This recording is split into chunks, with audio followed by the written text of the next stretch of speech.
Tonight, I invite you to settle into your bed or favorite chair, close your eyes, and let your breath slow as you prepare to journey into another time and place. This is a story woven with quiet suspense and gentle mystery, a tale of hidden ships, silent diamonds, and secrets carried in the fog of London's old streets. Allow the calm voice of this narration to guide you through narrow alleyways and quiet parlors into the heart of a case only Sherlock Holmes could unravel. Each moment will unfold softly, carrying you deeper into its shadows without haste, letting your mind wander peacefully along its winding path. So rest now and listen to the tears of the Silver Falcon, a story told not to quicken your pulse but to soothe it into stillness as you drift into sleep with each careful step of this timeless mystery. It was barely light when Inspector Lestrade arrived at Baker Street. Outside, a pale dawn struggled to push through the thick fog rolling in from the Thames. The gas lamps along the street glowed dimly, halos of amber flickering in the mist. Lestrade climbed the stone steps, his heavy boots dripping water onto the doorstep, his coat damp with dew and fog. For a brief moment he hesitated before knocking, as if gathering his composure against the chill clinging to his bones. Inside, I sat in my armchair near the small coal fire, sipping weak tea and reviewing my patient notes for the coming week. Holmes was at his desk, coat draped across his shoulders like a dressing gown, eyes half closed as he studied the ashes in the fireplace with abstract focus. He often found inspiration in the quietest hours of morning when London still held its breath before waking. Lestrade's knock was firm but restrained, betraying urgency without panic. Holmes looked up at me, a silent conversation passing between us in that instant. I rose to open the door. The inspector stepped in quickly, his presence bringing a gust of damp, cold air into the warm parlor. He smelled of wool, wet leather, and the sharp river fog. He removed his hat and gloves with brisk movements, his eyes darting from me to Holmes as if measuring how much he should reveal. Holmes remained silent, tapping his long fingers against his teacup in a slow rhythm that echoed through the still room. Lestrade's voice came tight and low, carrying something like disbelief under his usual clipped authority. "Holmes, there is a Russian ship docked at Gravesend. No crew alive, no cargo, just corpses." Holmes's fingers stopped tapping. For a moment, only the ticking of the mantel clock filled the room, blending with the distant sound of a milkman's cart rattling along Baker Street. Holmes blinked once, then his gaze sharpened, as if someone had drawn back a curtain behind his eyes. He leaned forward slightly, studying Lestrade's drawn face with that quiet intensity that never failed to unsettle even seasoned policemen. "How many bodies, Inspector?" he asked softly, his voice almost blending with the whisper of the fog curling past the window glass. His tone was calm, almost gentle, but beneath it lay an undercurrent of expectation. Like a violin string tightened to the edge of snapping, Lestrade swallowed before answering. "Every registered crew member.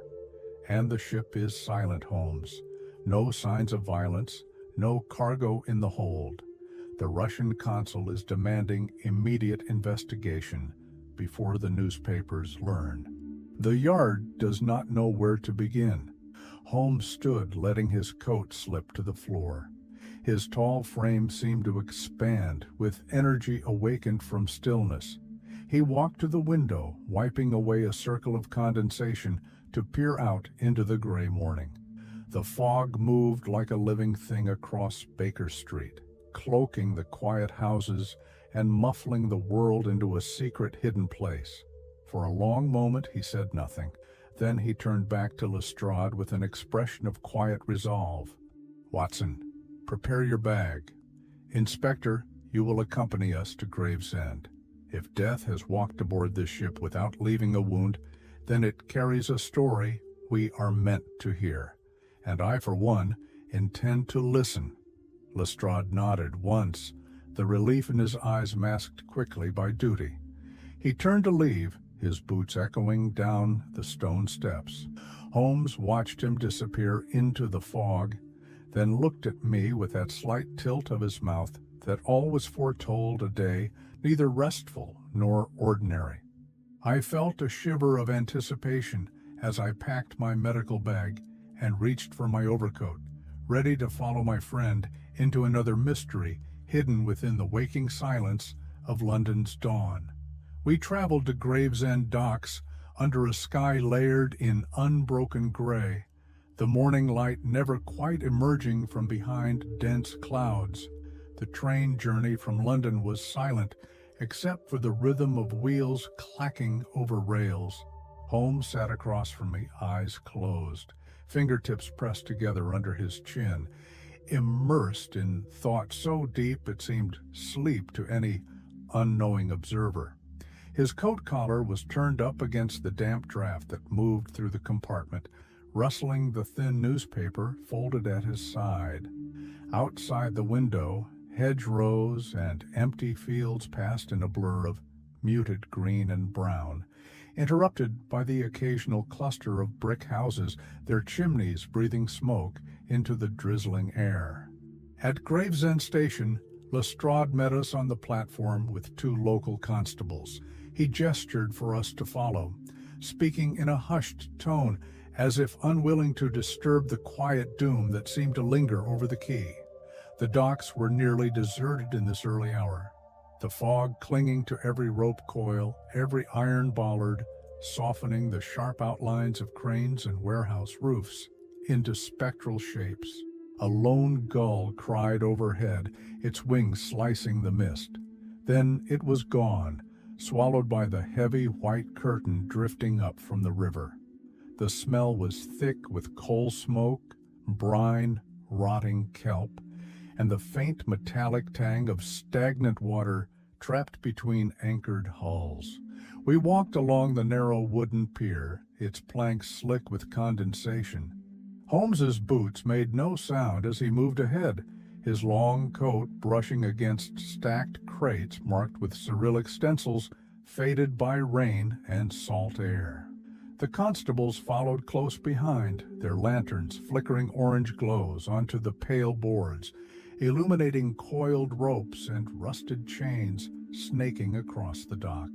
Ahead, the ship loomed at berth, Tsarina's Light. Her name was painted in white along her flanks, letters curling in elaborate script. She was a steamship of dark iron, low and broad, her hull streaked with rust and algae.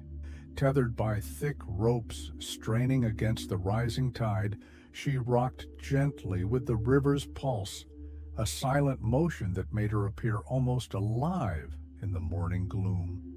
As we approached the gangplank, Lestrade paused and spoke in a voice strained by something like awe mixed with dread. "There are no crew visible, Holmes. Not a single hand has come above deck since she arrived on the tide before dawn." Holmes nodded without speaking and began his careful ascent, his gloved hand sliding along the rope rail for balance. I followed, feeling the subtle tremor of the ship beneath my boots with each step. At the top, the deck stretched before us in eerie stillness. No voices called orders, no engine thrummed deep within her hull. The wheelhouse windows were fogged with moisture from the river air. Seabirds perched along the railings, watching us with bright, unblinking eyes, then flapping away as we moved further into their silent kingdom. A frayed rope swung idly from the mainmast, creaking as it twisted in the breeze. Coils of line lay abandoned where they had been dropped, some half unwound, some secured hastily to iron cleats. Near the forward cargo hatch, a tarpaulin flapped gently, revealing crates stacked beneath, unopened.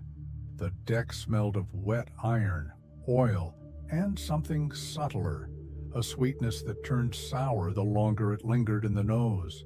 Holmes moved in slow, deliberate steps, his gaze sweeping each detail with a patient precision that made the rest of us seem hurried by comparison. He crouched to inspect faint scuff marks along the planks near the wheelhouse door, then rose, brushing moisture from his knees. His expression remained unreadable, but I sensed his mind racing ahead, forming questions for which he suspected there would be no comforting answers. We walked the length of the deck, the silence pressing close around us, broken only by the river lapping against her hull and the distant clang of bells marking time in the harbor-master's tower. There were no bodies here, no blood or sign of violence, only the empty ship rolling gently with the current. A vessel that had come from across the North Sea carrying nothing but death, now sitting alone in a fog-bound berth, waiting for someone to hear whatever final message lay hidden within her iron walls. Holmes turned to me, his eyes reflecting the gray light off the river. "Watson," he said softly, "death waits below. Prepare yourself. This is no ordinary ship, and these are no ordinary dead." And as we moved towards the iron stairs leading down into the darkness of her underdeck, I felt a shiver run through me that had nothing to do with the cold, damp air rising from the Thames. We descended into the ship's underdeck, each step down the iron staircase echoing with a dull clang that faded quickly into the heavy stillness below. Holmes led the way, lantern held out before him. Its glow revealed narrow corridors lined with riveted steel walls, moisture dripping steadily from pipes overhead into shallow, rust-stained puddles along the floor. The smell here was thick and layered: salt, stale air, engine oil, and something sharper beneath it, metallic and sweet, filling my nostrils and tightening my throat with quiet dread. The first bodies appeared just past the crew quarters entrance. Holmes raised his lantern, revealing a sailor collapsed against the corridor wall, knees drawn to his chest, as if he had simply sat down to rest. His eyes were closed, face slack in a sleep from which there would be no waking. A thin line of dried saliva trailed from the corner of his mouth down the faded collar of his shirt. Beside him, an overturned enamel mug lay on its side in a small dark stain.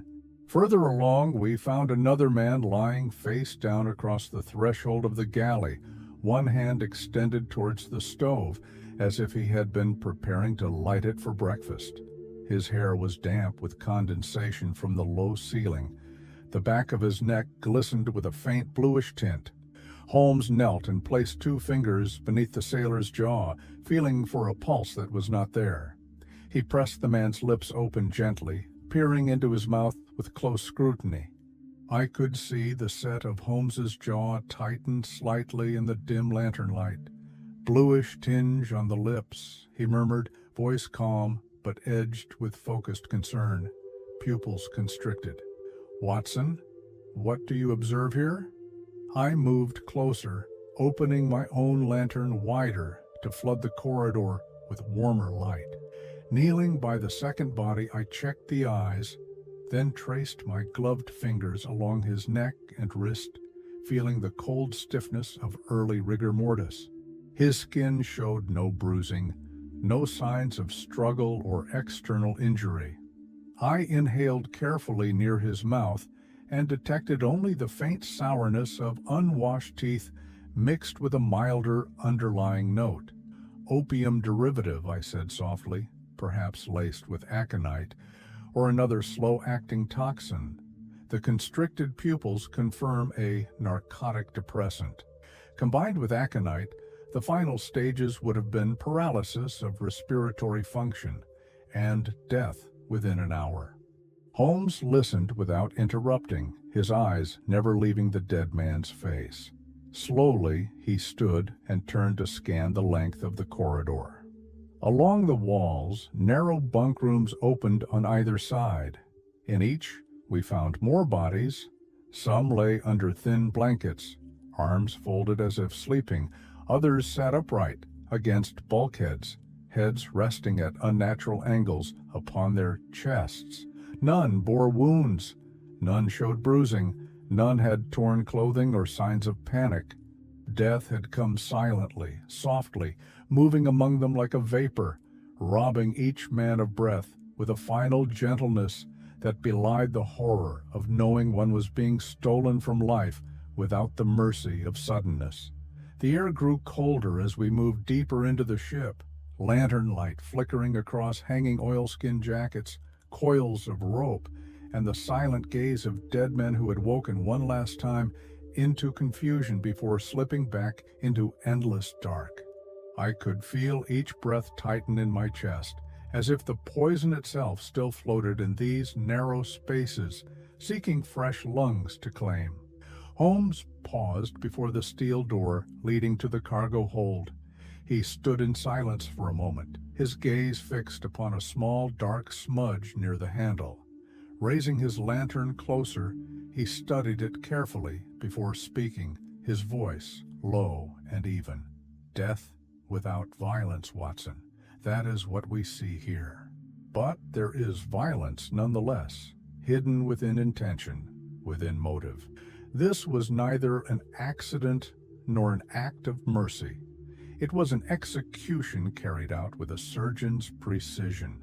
He turned to me, his eyes reflecting the flickering lantern flame like pools of dark water. "Come. There is still the captain's quarters to search, and if we are to find the truth behind this silent slaughter, it will be written where command resided." As we stepped away, I looked back down the corridor one last time. The bodies lay there in quiet witness, lined along steel walls that echoed no sound but our own fading footsteps, as if the ship itself held its breath to guard their final secret.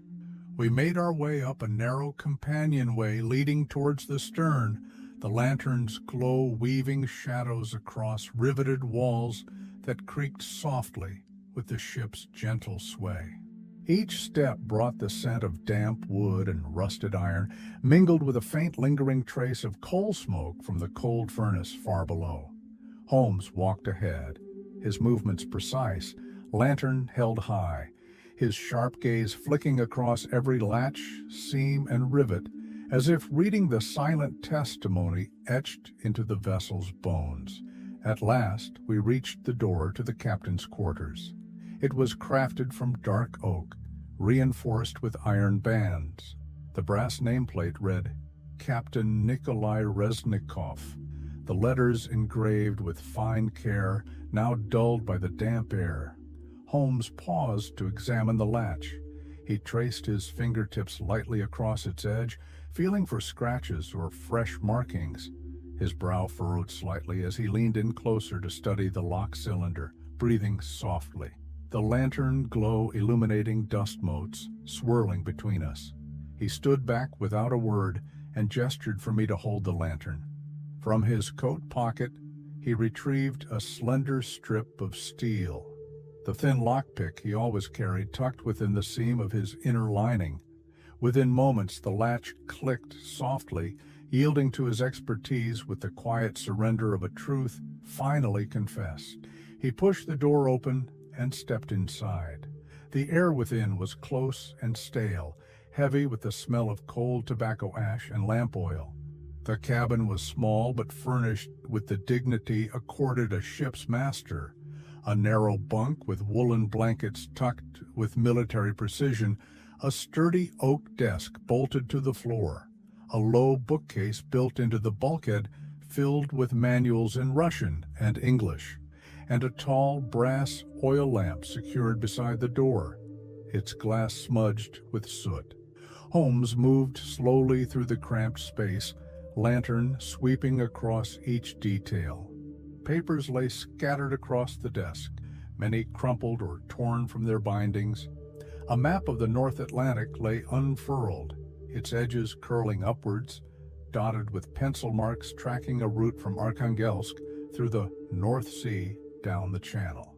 The captain's logbook chain dangled from the wall bracket, snapped cleanly near its clasp, leaving only a twisted link behind. Holmes's gaze narrowed as he examined it, his eyes dark with thought. He moved to the bunk, pressing his hand against the blanket, then lifting the thin pillow to check beneath. Nothing. No revolver, no personal effects. The small drawer under the bunk was empty, lined only with yellowed paper peeling at the corners. Beside the desk, an ashtray overflowed with thin cigarillo butts, their filters stained dark with resin, as if the captain had spent sleepless nights pacing in this room, smoking one after another, waiting for something he feared but could not avoid. Holmes straightened and looked around once more, taking in the silent bookshelves, the folded oilskins hanging from brass hooks near the door, the neat row of empty glasses above the writing desk. Slowly he spoke, his voice echoing softly within the still cabin. There is no body here, no sign of forced removal, no trace of struggle or blood, and yet the logbook is gone, torn from its chain with deliberate haste.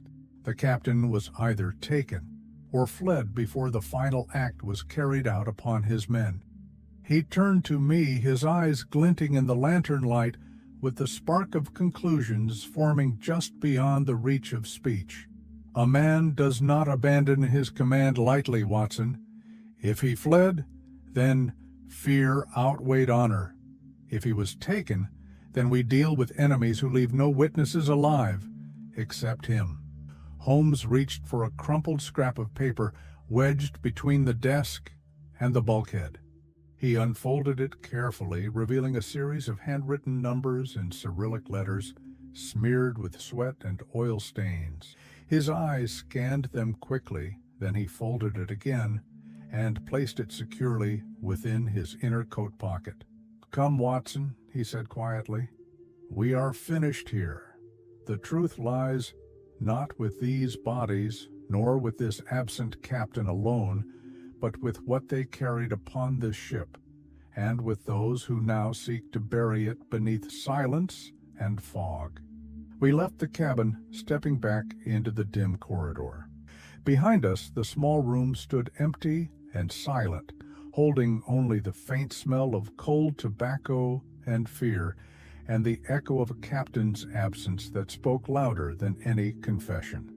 We moved from the captain's cabin back through the silent underdeck, lantern light dancing across the steel walls as if revealing unseen shapes drifting just beyond vision. Holmes's face remained still, eyes sharp with restless calculation, as we stepped over coiled ropes and lantern hooks bolted into the bulkhead. Each corridor seemed to hold its breath as we passed, the heavy quiet broken only by the dull creak of the ship shifting with the tide against its moorings. At the far end of the crew quarters, Holmes paused before the body of a man slumped against the bulkhead near a narrow storage locker. The sailor's face was turned towards the metal wall, cheek pressed against it, as if he had fallen asleep listening to its cold hum. His jacket was open slightly, revealing a stained undershirt clinging to his sunken chest. Holmes crouched down beside him, lifting the lantern to study the details others might have overlooked. With careful hands, he slipped his fingers into the inside pocket of the sailor's jacket. The fabric was stiff with dried sweat and salt. For a moment, his search yielded only stray threads and lint. Then his expression shifted slightly, a narrowing of the eyes, a tightening at the corners of his mouth, as his fingertips brushed against something solid and unfamiliar. He withdrew his hand slowly, revealing a small silver figurine resting in his palm. Its shape caught the lantern glow, reflecting a dim shimmer across the narrow corridor walls. It was a falcon, no longer than the length of a thumb, its wings swept back in mid-flight, head bowed with an expression of silent command. Holmes turned it gently, revealing that its feathers were paved with tiny diamonds, each set into the silver with meticulous craftsmanship. Along its wingspan, They sparkled coldly, catching each flicker of lantern light like frost under moonlight. Holmes held the falcon closer to his eyes, examining the filigree details engraved along its neck and chest. He traced the shape with his thumb, feeling the cold weight of metal and stone, then glanced up at me with a look of quiet intensity. "Remarkable craftsmanship," he said, voice soft, almost reverent in the stillness of the corridor. "Russian silver by the engraving style. Late Imperial era design, possibly Petersburg or Kazan origin. But what message does it carry, Watson, for such an object to be hidden on a dead sailor aboard a silent ship of corpses? It cannot merely be an heirloom or trinket." He turned the falcon over in his hand once more, studying the base where its claws joined the small decorative stand. There, along the underside, was a narrow seam almost invisible against the silver's polished surface. Holmes reached into his coat and withdrew a fine-tipped blade from his leather kit. With a delicate, practiced motion, he inserted the blade into the seam and twisted gently. A faint click sounded, echoing down the corridor like a lock releasing its final secret.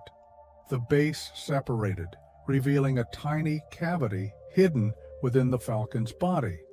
Holmes peered inside, his brow furrowing as he reached into the hollow chamber and withdrew a small scrap of paper, folded tightly into a neat square. He unfolded it slowly under the lantern glow. Its surface was covered in thin black strokes and dots, lines flowing across the page in complex symbols unfamiliar to my eye. His expression darkened with quiet recognition. "A cipher," he murmured, his thumb tracing along the delicate ink marks, "written quickly, perhaps under threat. There is more to this falcon than decoration, Watson. It carries the weight of a secret worthy of killing an entire crew to protect."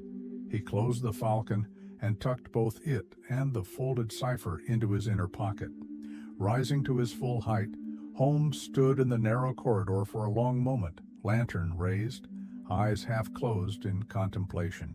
The ship rocked gently beneath us, creaking softly as if whispering a warning from the darkness beyond its iron walls. Then, without another word, he turned and walked back towards the staircase, his shadow stretching along the steel floor behind him, leading us away from the dead sailor who had carried a falcon worth 100 lives, and towards the deeper mystery waiting patiently above the silent gray Thames. We emerged from the crew quarters into the dim morning light, filtering down the iron staircase. Fog pressed thick against the ship's portholes, lending the entire underdeck a dreamlike pallor. Holmes walked ahead with brisk purpose, the silver falcon secured within his inner coat pocket, its hidden cipher weighing on his mind with the gravity of an unsolved equation.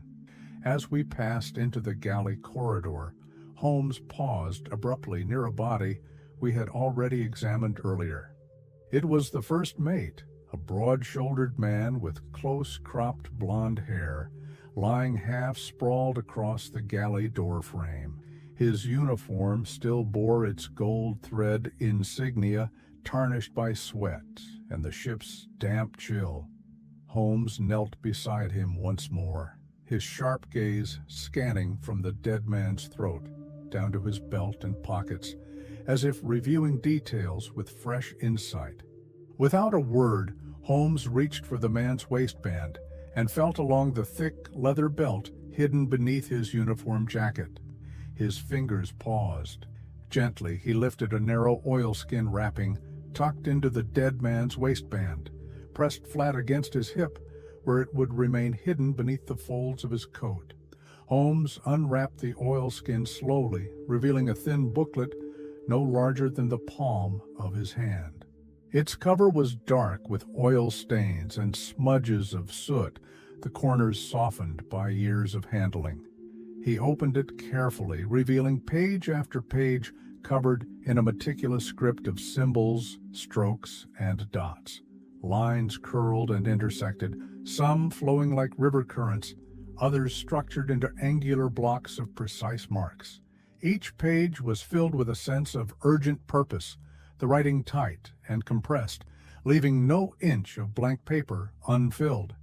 I watched Holmes's eyes move across the symbols, his brow furrowing deeper with each silent moment. He turned page after page, the lantern glow casting shifting shadows across his face. At last, he closed the booklet gently, exhaling a quiet breath into the hushed corridor. "A cipher," he said softly, his voice almost blending with the ship's creaking timbers. This was written quickly, perhaps under threat, perhaps by a man who knew his life would end before he could explain its meaning aloud. He stood, sliding the booklet into the same inner pocket that held the silver falcon, then gazed down at the dead first mate for a long, silent moment. His expression was unreadable, neither pity nor disdain, only an unspoken acknowledgement of duty cut short. Holmes turned and gestured for me to follow. As we moved away, I cast a final glance back at the first mate's still form, wondering what thoughts had filled his mind as he wrote those final pages of ciphered truth. Fear? Resolve? Or a desperate hope that someone someday would find his words and finish what he could not? The quiet corridor closed behind us with a hush, leaving the dead to their eternal watch over secrets written in a language only danger could create and only Sherlock Holmes could hope to unlock. Back in the open air of the deck, the fog had thickened around Serena's light until the ship seemed to float within a vast white void, detached from the world beyond the creaking ropes and dim lanterns. Holmes stood near the rail, lantern held low, its glow illuminating swirling vapor that coiled around his boots and coat, hem like living mist. He withdrew the small coated booklet from his inner pocket, handling it with a delicate precision that spoke of reverence rather than mere investigation. He turned each page slowly, his thumb brushing along the tight margins covered with curling symbols and harsh slashes of ink. His gaze remained steady, scanning every page twice before continuing, as if searching not only for meaning within the cipher, but for signs of the man who wrote it. The rhythm of his fear, his urgency, his final thoughts etched into paper in strokes of black desperation. At last, near the final third of the booklet, Holmes paused. His eyes narrowed with sudden intensity as he raised the lantern closer. There, scrawled across an otherwise coded page in uneven Cyrillic script, was a single phrase written hastily between two lines of symbols. The letters were dark and jagged, pressed so hard into the paper that the nib had torn through in two places, leaving tiny holes along the stroke of a final letter. Holmes read the words in a low whisper, his voice merging with the hush of fog drifting past us. "Tears of the mother of crows." The phrase hung between us in the silent mist, laden with a meaning neither of us could yet grasp. Holmes traced it again with his thumb, feeling the rough tears where ink had cut through to paper grain. For a long moment, he said nothing. The ship's timbers creaked softly beneath our boots, the only sound amid the vast emptiness of river fog wrapping us in its cold shroud. "Watson," he murmured at last, eyes still fixed on the phrase, "there is something deeper within this name.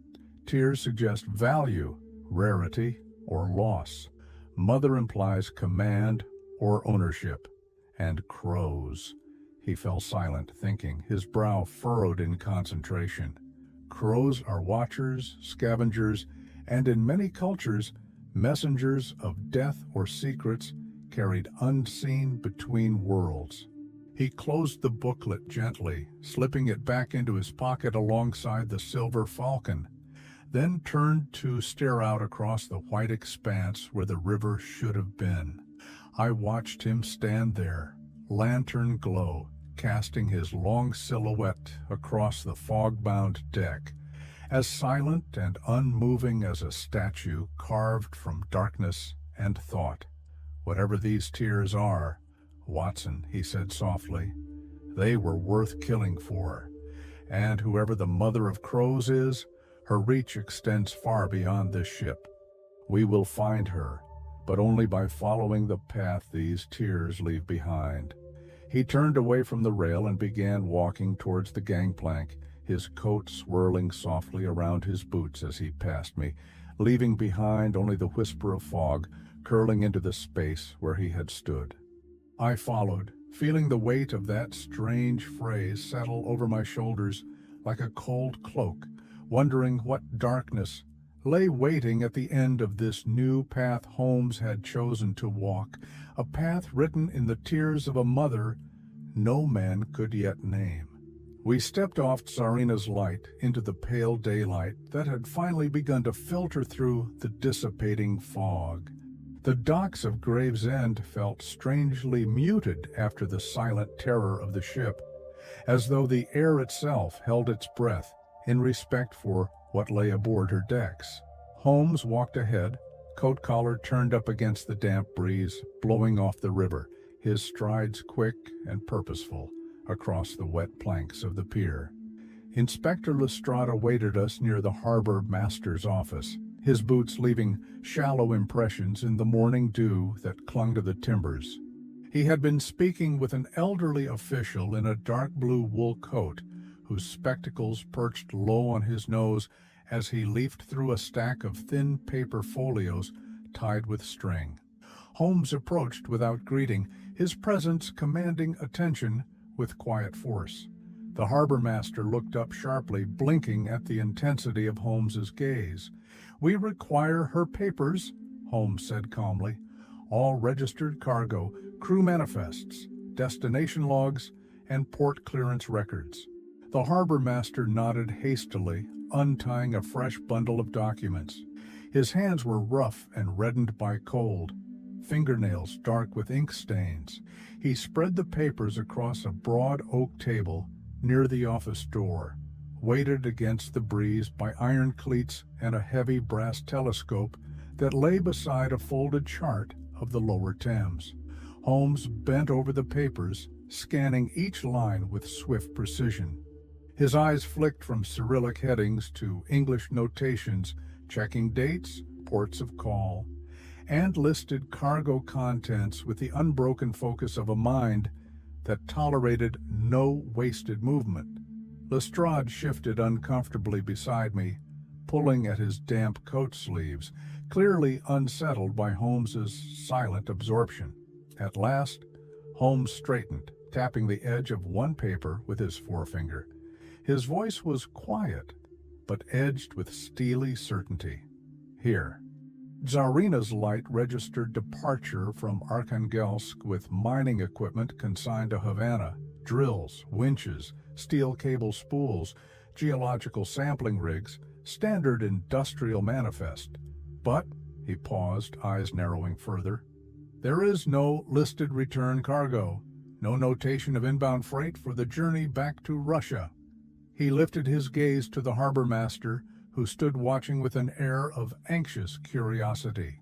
"No ship sails empty both ways," Holmes said softly, each word measured with an unspoken accusation. "Even a vessel of state or military charter would carry ballast freight, if nothing else.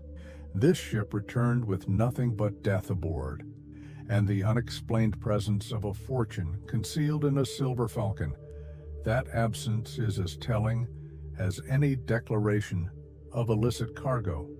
He folded the manifest papers and handed them back with precise care, then turned away from the table, coat swirling behind him. As he walked towards the edge of the pier, I followed in silence, feeling the moisture of the river breeze cool against my face. Holmes paused near a stack of hemp rope coils, staring out across the docks to where Tsarina's Light lay, moored against the worn timbers. Her dark hull seemed to drink in the weak daylight, her silent decks waiting for the final truth to emerge from beneath the thin veil of official documents and diplomatic protections. He spoke without looking back, his voice carrying low over the quiet morning tide. "There is always cargo, Watson. If it is not listed on paper, then it is hidden in flesh, blood, or secrets. And secrets—" He paused, exhaling slowly into the breeze. "Secrets rarely remain buried when death arrives to claim them." We stood there for a long moment, the cry of gulls circling overhead, the scent of salt and river mud rising around us, the falcon, the ciphered booklet, the phrase written in desperate hand, all felt like pieces of a puzzle that would soon reveal not merely smuggling or theft, but something far darker, woven into the silent journey of Tsarina's light. We returned to the harbor master's office later that afternoon to collect further statements and examine the sealed records Lestrade had requisitioned from customs. The fog had lifted entirely by then, revealing a muted sky streaked with drifting clouds and soft bands of gray and ivory. Dock workers moved quietly along the piers, their boots thudding against damp planks, the rhythmic squeal of cartwheels blending with gull cries and the distant clang of ship bells echoing down the river. Inside, the air was warmer, heavy with the smell of pipe smoke, tea leaves, and oiled timber. Holmes sat in a high-backed wooden chair near the broad table stacked with ledgers, his fingertips pressed together in silent contemplation, the silver falcon resting before him on a folded cloth. Its diamond-studded wings caught stray threads of daylight through the grimy windows, reflecting delicate glints across the dark-paneled walls. Lestrade stood by the door speaking in low tones to a thin, anxious clerk who kept adjusting his round spectacles as he read from an open ledger. The inspector's jaw was tight with tension, his hand unconsciously tapping against his thigh. Holmes watched this exchange with impassive stillness, his eyes half closed, as if observing a theatrical performance whose ending he already knew. The clerk fell silent abruptly as two men entered the office. They were well dressed in dark wool coats, silk scarves folded neatly at their throats, each bearing a silver pin in the shape of the Russian imperial eagle. Their boots were polished to a mirror shine, and their gloved hands carried slim leather folios embossed with the consul's seal. Both men removed their hats in swift, coordinated movements, revealing short-cropped hair slicked precisely against their scalps. One of them stepped forward, his posture rigid with practiced authority. His voice was low and controlled, each syllable wrapped in a polite coldness that carried a silent warning beneath its courtesy. "We are agents of the Imperial Russian Consulate," he said, his English tinged with the clipped vowels of St. Petersburg nobility. "We require immediate release of all bodies recovered from Tsarina's light for diplomatic repatriation. Additionally, we demand return of all items, documents, and personal effects belonging to Russian citizens aboard the vessel." Lestrade opened his mouth to protest, but Holmes raised a single finger, silencing him without turning his gaze from the two agents. There was a pause, filled only by the ticking of the brass clock on the shelf behind the harbor master's desk. Holmes spoke softly, his tone almost gentle, yet each word carried the calm steel that made men twice his size falter in their certainty. "On what grounds does your government claim jurisdiction, gentlemen?" The agent straightened further, the corners of his mouth tightening in irritation at being questioned. "National security, Mr. Holmes.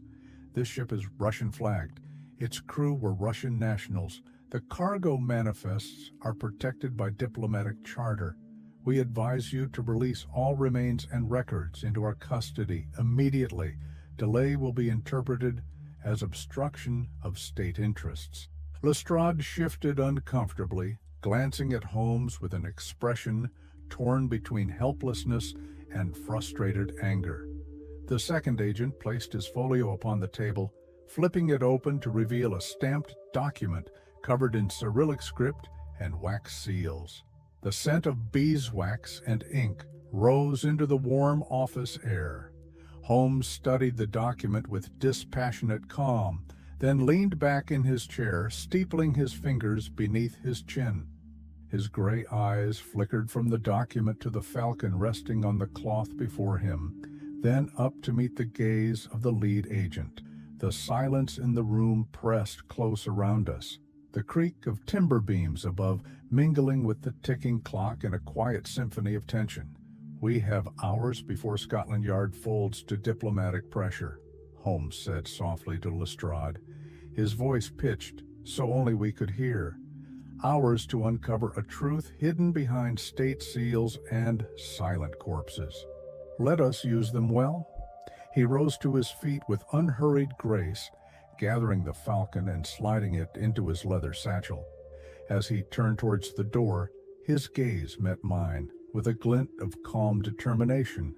"Come, Watson. The dead have told us enough to rouse a nation's fear. Let us hear what the living will confess when pressed by daylight." We stepped out into the crisp afternoon breeze, leaving behind two Russian agents whose cold politeness masked a threat as deep and dark as the secrets they sought to keep buried beneath consular privilege and silence. We returned to Baker Street as dusk settled over London, the city bathed in a muted glow of lamplight and lingering sunset streaks. The gas lights flickered along the edges of the streets, casting long shadows across the paving stones. Hansom cabs clattered by in rhythmic intervals, their wheels slick with evening drizzle. Holmes remained silent for most of the ride, the falcon wrapped securely within his satchel, resting against his thigh. I could sense his mind turning through possibilities with relentless precision, each new fragment of information slotting into an unseen structure he alone perceived. When we reached our rooms, Mrs. Hudson met us at the door with her usual quiet efficiency, her eyes lingering on Holmes with worry as he passed her without a word.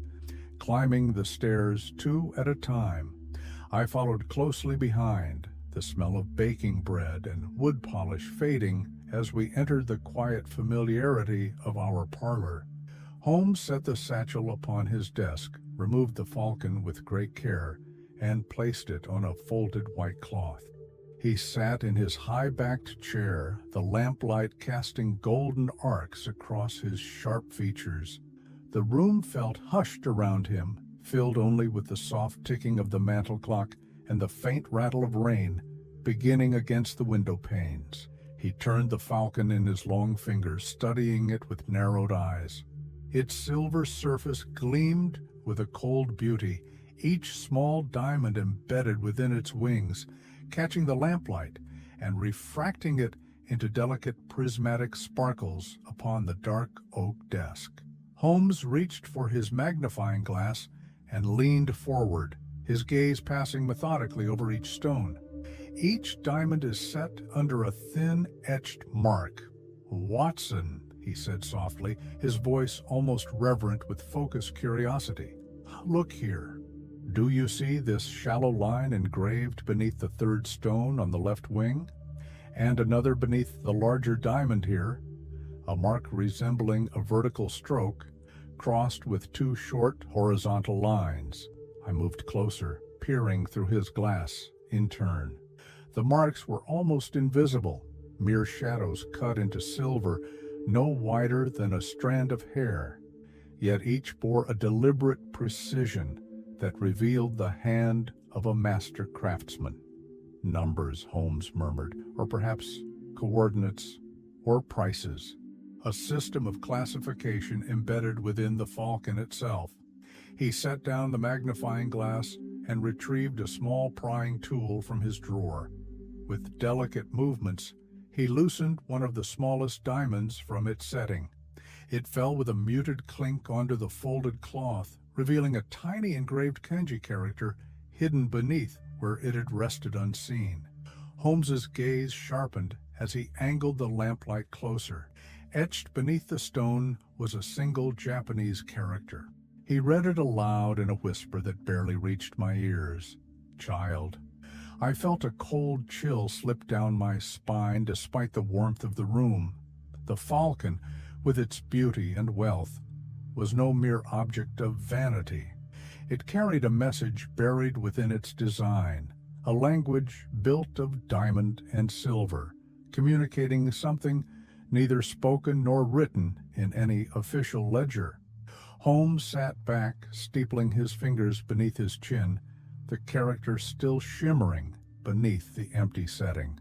His eyes closed briefly as he breathed in deeply, as if drawing understanding from the silent spaces of the room. If each stone carries a mark, he said quietly, then each stone carries a meaning, a name, a destination, a value. And if beneath one stone lies the word child, then beneath others may lie words far darker than currency or rank. This falcon is not an ornament, Watson. It is a ledger, one that records secrets with the permanence of diamond and the silence of silver. Outside, the rain fell steadily now, tapping against the window glass with rhythmic persistence.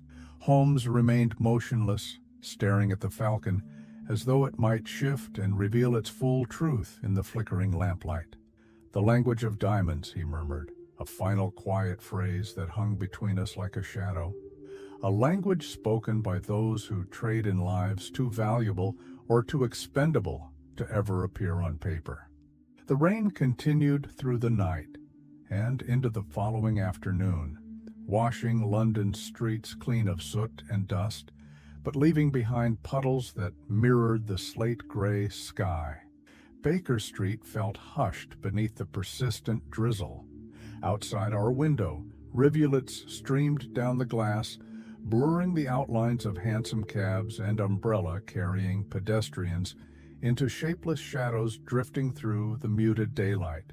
Holmes sat at his desk in deep concentration, the silver falcon before him, each diamond loosened and examined one by one. Notes covered the oak surface, lists of symbols, partial translations, and hypotheses about the hidden ledger encoded within its delicate form. He moved with silent precision, his thin fingers shifting stones gently, his mind as focused as a surgeon's blade. The faint scent of strong black tea mingled with the earthy aroma of rain-soaked wool from our coats drying by the fire. It was in this quiet intensity that Mrs. Hudson's soft knock sounded at the parlor door. She entered without waiting, her lined face marked with polite concern. "There is a gentleman here to see you, Mr. Holmes," she said quietly. He would not give his card, only that he comes on business of delicate urgency. Holmes glanced up sharply, his gray eyes narrowing. "Show him in, Mrs. Hudson, and please prepare fresh tea." She nodded and stepped aside to allow a man to enter. He was of slight build, impeccably dressed in a dark tailored suit of thin wool, his crisp white shirt collar folded over a narrow silk tie. His hair was cut short and neat, streaks of silver running through otherwise inky black strands combed precisely across his scalp. His skin bore the pale golden hue of South China, his eyes narrow and dark, watchful without betraying emotion. He paused at the threshold, his gaze flicking across the room, assessing each detail in a single, silent sweep, before stepping forward with quiet, precise steps. When he spoke, his voice was low and calm, the English lightly accented but fluent. Each syllable carried on a tone of controlled courtesy. "Mr. Holmes, I am Henry Lowe, of Lowe Brothers Banking House, Hong Kong. I apologize for arriving without prior arrangement. My business today is of a nature that tolerates no delay." Holmes rose and inclined his head slightly, his expression unreadable. "Please, Mr. Lowe, join us by the fire. What brings you across continents to my sitting room in this weather?" Lowe's lips curved into the faintest echo of a smile as he lowered himself gracefully into the chair opposite Holmes. He rested his leather-gloved hands upon his knees, the fingertips tapping together in a delicate rhythm that spoke of habit rather than impatience. For a moment he studied Holmes with careful attention, his gaze drifting only briefly towards me before returning to the detective's still face. "I have heard of your discovery aboard Czarina's light, Mr. Holmes. The Silver Falcon, I believe, currently in your possession." He paused, observing Holmes's impassive reaction before continuing. "It is an item of significant importance to interests that I represent. I come to request its return." Holmes tilted his head slightly, a gesture so subtle most would miss it, though I knew it as the first sign of his mind sharpening to full alertness. "And what, Mr. Lowe, do these interests propose in exchange for the Falcon's return?" Lowe did not shift in his seat. His eyes remained locked upon Holmes's with unblinking calm. His voice softened further, the edges of his courtesy cooling into something almost clinical. "Return it to us, Mr. Holmes, and no harm will come to you or to your associate. Consider it a gesture of prudence rather than negotiation.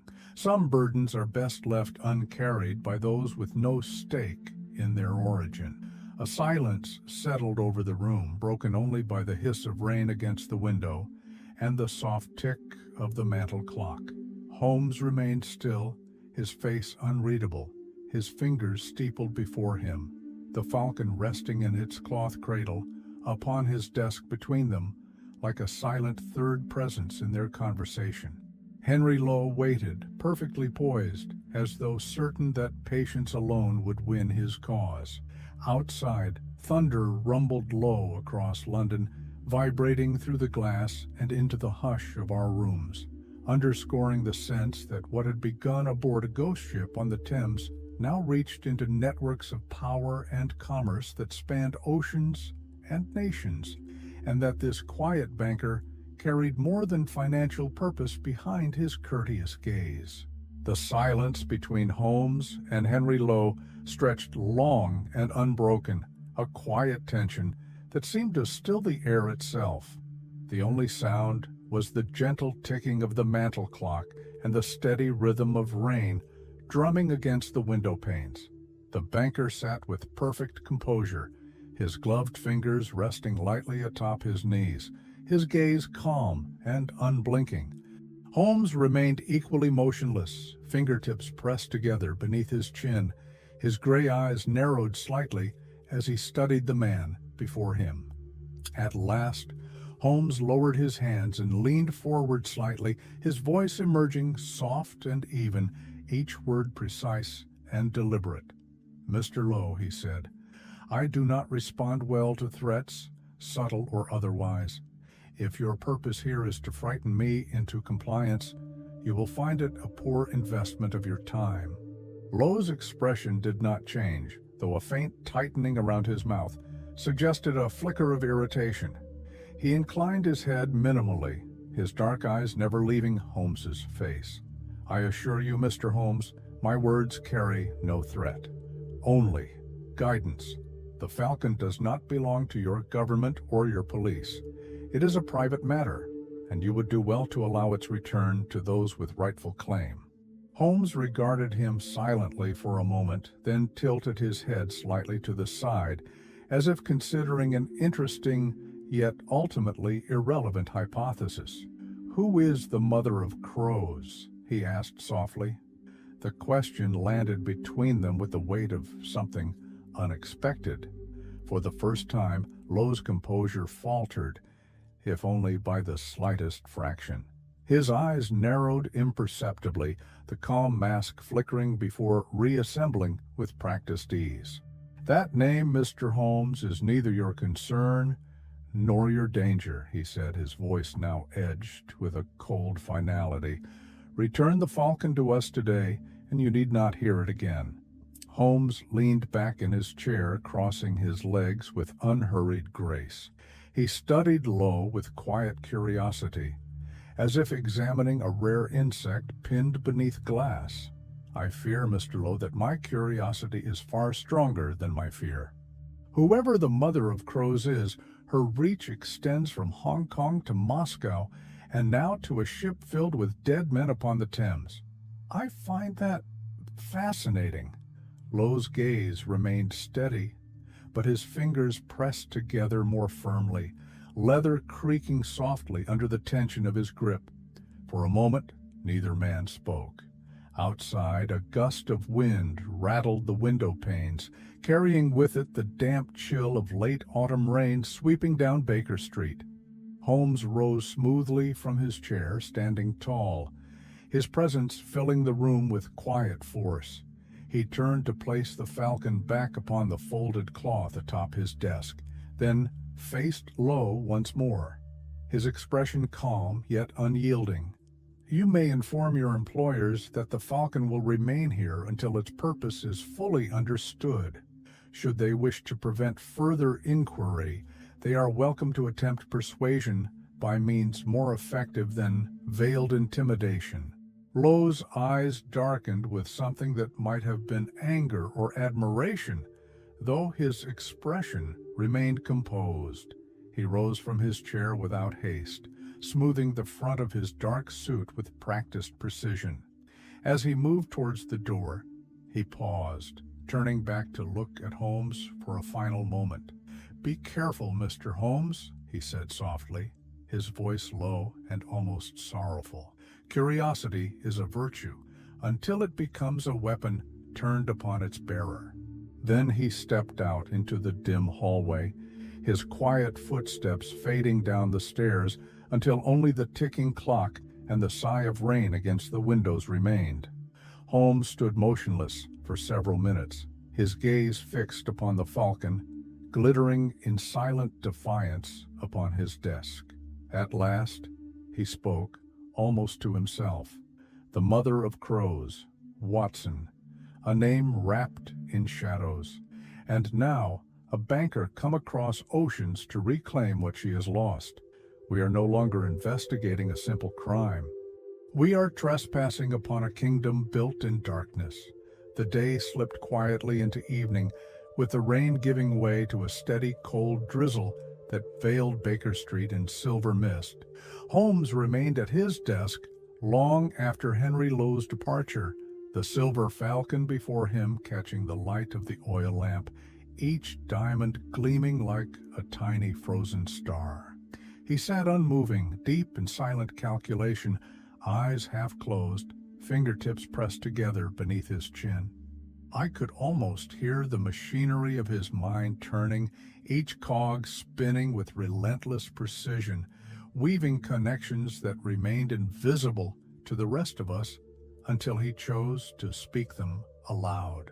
It was just after 8 o'clock when Mrs. Hudson knocked softly and opened the door, her voice apologetic. "Mr. Holmes, he has returned." Before she could finish, Henry Lowe stepped quietly past her into the room. Tonight he wore the same dark suit, though his tie was replaced with a folded silk scarf the color of deep wine. Raindrops clung to the shoulders of his coat, darkening the fine wool in small spreading circles. He removed his gloves slowly, one finger at a time, his gaze fixed upon Holmes with an unwavering stillness. Holmes did not rise. He regarded Lowe with calm curiosity, waiting in silent invitation. Lowe moved to stand before the desk, placing his gloves neatly beside the silver falcon. He studied it for a long moment, then lifted his eyes to Holmes. When he spoke, his voice carried none of the earlier courtesy. It was quiet and flat, stripped of warmth, the edges honed with something colder than anger. "The tears of the falcon pay for safe passage of laborers. Interfere, and you will join them at the bottom of the Thames." The words settled into the room with a heavy finality. For a moment I could hear nothing but the quiet hiss of the gas lamp and the faint drip of rainwater from Lowe's coat. onto the polished floorboards. Holmes did not flinch. His gray eyes remained locked upon the bankers, reading every subtle flicker of muscle, every fractional shift in breath or gaze that might betray intent or fear. At last, Holmes spoke, his tone unchanged, calm, precise, and edged with a controlled contempt that only those who knew him deeply could detect. "The tears of the falcon. You speak of them as though they are mere coins to be spent, Mr. Lowe. But what is their true currency? What buys passage that requires an entire ship's crew to die in silence?" Lowe's expression flickered for an instant, a tightening around the eyes, a slight tremor of the jaw, before smoothing once more into his mask of cold composure. He reached into his coat and withdrew a thin black card embossed with a single silver character I did not recognize. Placing it beside the falcon, he spoke in a tone almost gentle. "You are wise, Mr. Holmes. Do not be unwise. This is your final courtesy. Return what is not yours, and step away from what you cannot change." He turned without waiting for a reply, slipping his gloves back on as he crossed the room with silent, fluid steps. As the door closed behind him, the quiet returned, heavy and absolute, pressing against the ticking of the clock and the faint rattle of coals settling in the hearth.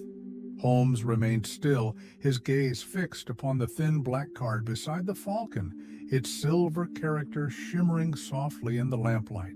Outside, the drizzle continued its quiet descent upon London, wrapping the city in a veil of secrecy, as if the night itself conspired to keep hidden whatever truths Holmes had begun to unravel. He spoke at last, his voice low and even, as if speaking to the shadows that crowded close around the lamplight's glow. "So they pay with tears, Watson. But what is the price of a human life, and who profits from its sale?" The hours slipped by in quiet succession, marked only by the steady ticking of the mantel clock and the faint sigh of drizzle against the windows. Holmes did not move from his chair. He sat with his elbows resting upon the arms, fingertips pressed together before his mouth, eyes fixed upon the falcon and the black card left by Henry Lowe. His gaze did not flicker. It remained locked in that single point of focus, seeing not only what lay before him, but everything it connected to within the deep vaults of his mind. I sat opposite him, my medical journal lying unread upon my lap. The room felt heavy with silence, the kind that arrives not from calm, but from the hush of thought-gathering force before breaking into words. At last he spoke. His voice was quiet and flat, carrying a weight that pressed cold against my chest. "Watson," he said, "there is no trade in laborers here. There is trade in lives." He reached forward and lifted the silver falcon gently, turning it in his hands so the lamplight caught along its diamond wings and traced bright lines across the wall. He studied the etched kanji character beneath the removed stone, then set it down carefully upon the folded cloth. His eyes lifted to meet mine. Each of these stones is marked with a name, a place, or a price. They are not decorative. They are entries, records. This falcon is a ledger in the oldest and darkest sense. These tears of the falcon pay not for safe passage of willing workers, but for the transport and purchase of human beings treated as property. I felt my throat tighten as I watched him speak. Outside, a hansom cab rattled down Baker Street, its wheels spraying puddles across the stones, the sound quickly fading into the hush of drizzle. Holmes remained still, his long, pale fingers resting lightly against the falcon's wings. "Forced workers," he continued softly, eyes distant. "Slaves, men and women taken from villages, from debts they could never repay, from families they will never see again, shipped in hidden holds beneath false manifests, sold into mines railways, plantations, factories, wherever the profits outweigh the risk of their deaths. He fell silent, his gaze dropping to the black card beside the falcon. Its silver character gleamed softly under the lamp. A symbol of power, of threat, of certainty, that what it represented lay beyond the reach of any police or a court. Holmes reached out and traced the edge of the card with one fingertip, as if testing its reality against the quiet horror of what he had just spoken. "We are not dealing with smugglers, Watson," he said quietly. "We are trespassing upon a market built upon flesh, and every diamond within this falcon's wings buys a life stripped of freedom and sold to men who measure worth only in profit." For a long moment, neither of us spoke. The room felt colder somehow, as though the rain beyond the windows had seeped into the walls. I watched Holmes close his eyes briefly, drawing in a silent breath, then open them again with renewed resolve. His face held no anger, only a deep and unyielding clarity, the look of a man who understood the darkness he faced and chose to confront it, despite knowing its immensity. "This is no longer investigation, Watson," he said softly. "This is war against those who believe no law binds them, no moral limits restrain them. And war it shall be." Outside, the drizzle turned once more to steady rain, tapping softly upon the glass in rhythmic persistence. Holmes remained at his desk, eyes fixed upon the falcon glinting in lamplight, a silent ledger of tears paid for lives taken, and of the quiet rage now burning within the man determined to unmask those who profited from that trade. I remained seated across from Holmes, my hands clasped tightly together upon my knees, the faint chill of the room settling into my bones despite the fire crackling in the hearth.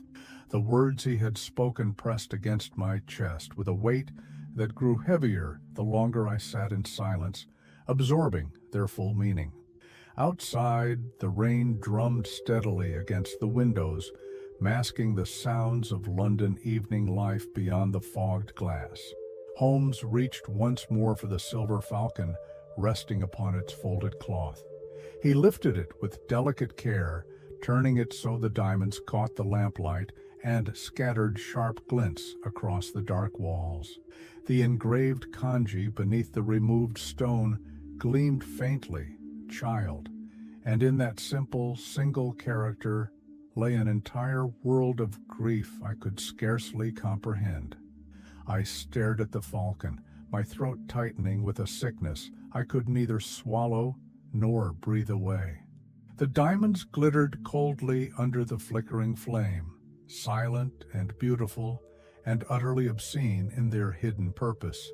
"Each stone," I whispered, my voice sounding distant to my own ears. "Each stone represents a person sold?" Holmes did not turn to look at me. His eyes remained fixed upon the falcon's wings as he spoke, his voice low and stripped of all ornament. "Yes, Watson, each stone is payment, a life purchased, a name stripped from its bearer and reduced to a mark beneath the diamond. Each is a record of suffering, of families destroyed, of futures erased before they could be lived.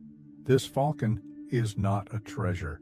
It is a confession cast in silver and stone for those who know how to read it." I felt my hands tremble slightly upon my knees. The flicker of the oil lamp cast restless shadows across Holmes's face, deepening the lines of quiet fury etched around his eyes and mouth. Outside, the rain grew louder, the steady drumming filling the silent spaces between us with a rhythm that felt like the echo of heartbeats lost across ocean. "And a family destroyed," I said softly, feeling the words land heavy upon my chest. "Each stone, each tear, means a family forever torn apart." Holmes closed his eyes briefly, his jaw tightening as he exhaled a quiet, controlled breath. When he opened them again, his gaze burned with an intensity that was almost painful to witness. "Yes, Watson, and those who profit from such trade believe their wealth or state power places them beyond reach. That is their first error. He set the falcon back upon its cloth, then leaned back in his chair, steepling his fingers once more beneath his chin. His eyes flickered towards me, and in them I saw not merely anger, but a quiet, immovable resolve, the silent promise of a man who refused to look away, no matter how vast the darkness he faced.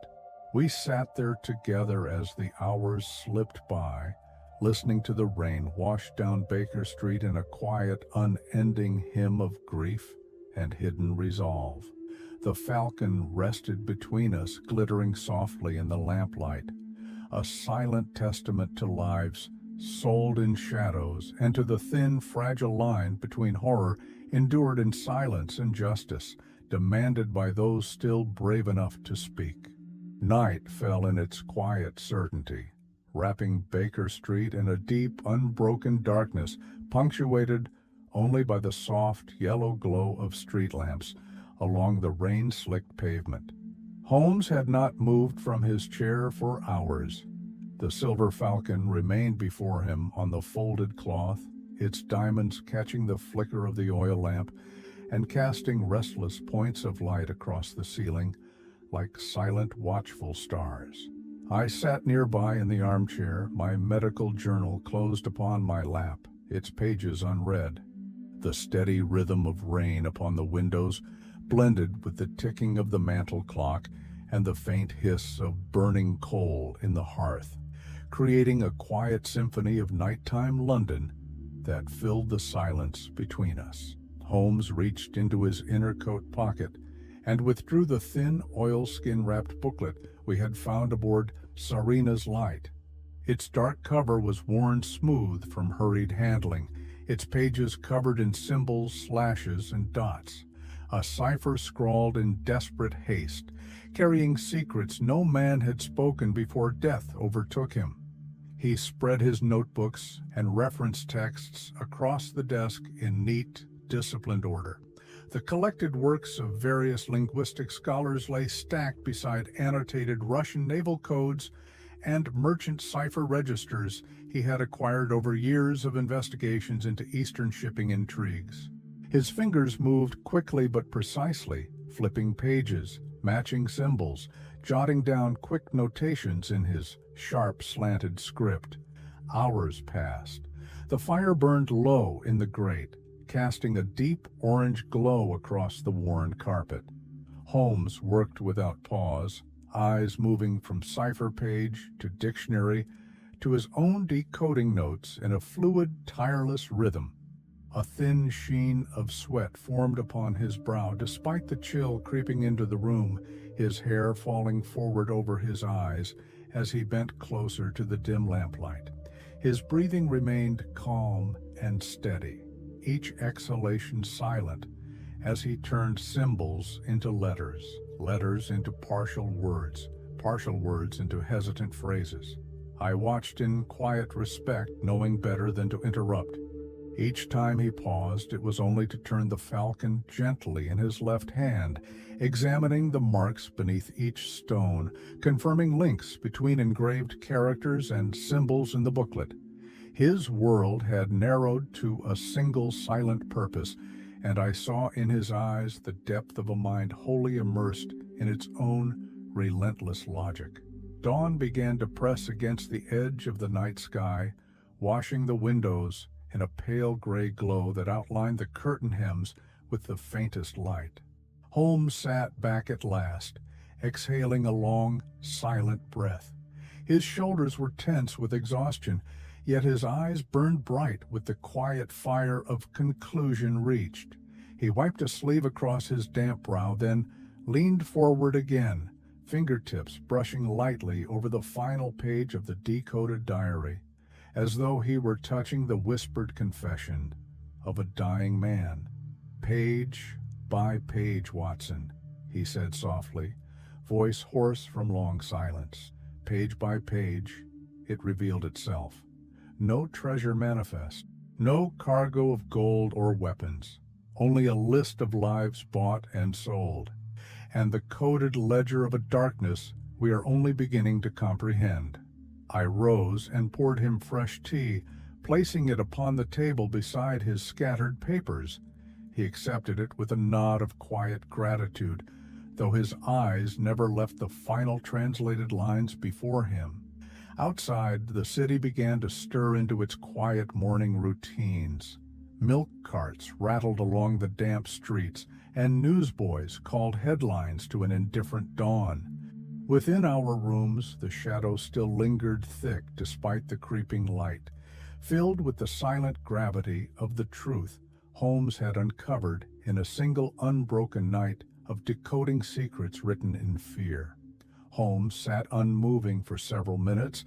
After setting down his teacup, his gaze locked upon the final page of his decoded notes. The pale light of dawn filtered through the curtains, illuminating the weary lines etched across his brow from hours of unbroken focus. His eyes, however, remained sharp and alive with the fierce certainty that always appeared in him at the moment of truth's arrival. I rose and moved closer, feeling the quiet tension of the room tighten around us, as if even the air itself leaned forward to hear what he would now reveal. Holmes lifted the booklet gently, turning the final page towards the lantern glow, and began to read aloud in a voice low and steady, each word falling into the silence with heavy clarity. "Shipment, 203 souls. Origin, Guangdong. Paid, 47 tiers. Receiver, Consulate Safe House, Limehouse." For a moment, there was only quiet. The crackle of the coal fire faded to an echo behind the weight of those words. I felt my chest tighten painfully, the finality of what I had heard settling through me like cold iron sinking into water. 203 souls, I repeated softly, almost to myself. Men and women, bought and shipped as if they were tools. And 47 tiers. What does it mean, Holmes? He set the booklet down upon his notes and lifted the silver falcon once more, holding it so its diamond wings caught the dawn light creeping across the desk. Each stone flashed cold and bright, reflecting its silent secrets back into the dim room. "Each diamond," he said quietly, "is a tier. Payment. Proof of transaction. This falcon is not merely a ledger of what was sold. It is the receipt of the buyer's payment. 47 stones for 203 lives. An average of..." He paused, eyes narrowing as he calculated silently, "approximately 4 lives per stone, though likely it varies by age, health, or perceived skill." His words cut through me with a chill deeper than the cold morning air seeping through the window cracks. Outside, the first carts of the day rattled over damp paving stones, and faint voices drifted upwards as milkmen called out their deliveries in quiet sing-song routine. London awoke to its business of commerce and politics, blissfully unaware that within a single silent ship on the Thames, 203 human lives had been reduced to the flicker of diamonds upon a silver falcon's wings. Holmes lowered the falcon back onto its folded cloth and sat back, steepling his fingers beneath his chin. His eyes flickered up to meet mine, the calm in them now threaded with something darker, a quiet, controlled anger forged into unbreakable resolve. "This ledger is destined for Limehouse, Watson," he said softly. "A consulate safe house, protected under diplomatic charter. They believe it shields them from the law, and for most men, it does."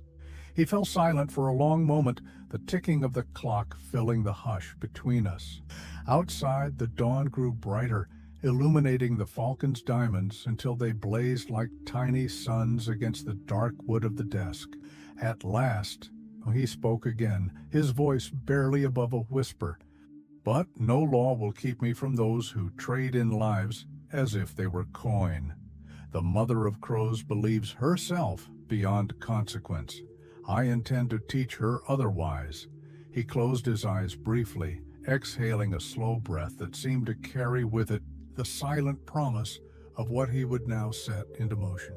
In that moment, I understood with absolute clarity that Holmes had moved beyond investigation into a realm where his mind became a weapon sharpened by justice and by the quiet fury of a man who refused to look away from truths too dark for others to bear.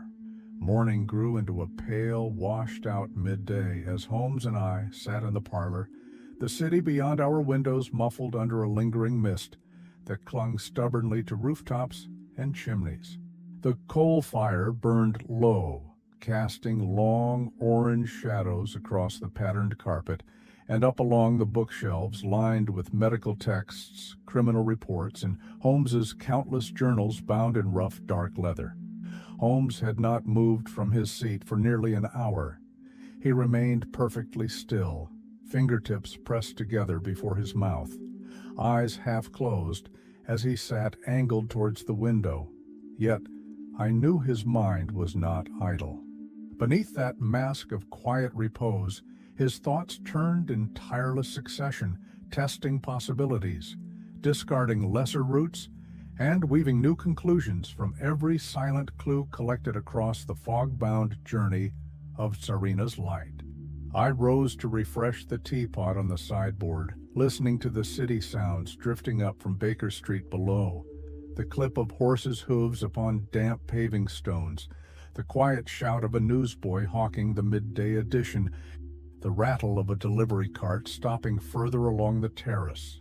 Life moved on in its ordinary rhythms, unaware of the darkness Holmes had uncovered, hidden within a single falcon's silver wings. At last he spoke, his voice emerging calm, yet edged with the cold certainty of decision formed. "Watson," he said softly, "bring the city directory here." I set down the teapot and retrieved the thick, leather-bound volume from his bookshelf. Holmes opened it with swift precision, his long fingers flipping pages to the section marked "Under Consulates." His gaze traced each entry with quiet focus until it settled upon one line halfway down the column. Russian Imperial Consulate, Limehouse, dockside offices adjacent to Canton Street, registered under diplomatic protection with secured warehouse holdings on ropemakers' fields and side alleys leading into penny fields. He closed the directory gently, laying his palm atop the cover. His eyes lifted to mine, gray and sharp under the fading lamplight. "Limehouse, Watson," he said, his voice low and steady. "London's dockside Chinatown, a district layered with quiet commerce by day and hidden shadows by night. Opium dens tucked behind lacquered doors.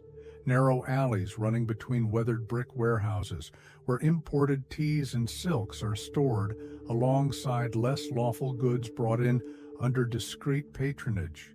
And within these walls," he paused, his gaze distant, "I have no doubt lies the mother of crows and the secret trade she oversees." He rose from his chair with swift fluidity, crossing to the window. Pulling back the curtain slightly, he looked out over Baker Street. The fog remained thick enough to blur distant shapes into ghostly outlines, lamplight glimmering as soft amber orbs along the street. Rainwater dripped from the eaves in a slow, rhythmic patter upon the sill below, mingling with the faint scent of soot and coal smoke that drifted in with the damp chill. Holmes spoke without turning from the glass, his voice quiet, weighted with reflection rather than explanation. "For years I have heard whispers of Limehouse shadows, missing dock workers, silent arrivals of coastal steamers under foreign flags, deliveries routed through consular safe houses immune from warrant or inspection. The Empire tolerates such arrangements so long as the wealth flows in orderly channels." He paused, exhaling softly. "And within those hidden places, men and women vanish without record. Debts are repaid in lives, and the power of nations is bartered upon the suffering of the powerless." He turned from the window then, and I saw in his expression not only resolve, but a cold, silent anger rarely allowed to surface within his disciplined composure. He moved back to his desk and lifted the falcon, studying its diamonds under the shifting gray light. "This is their record, Watson.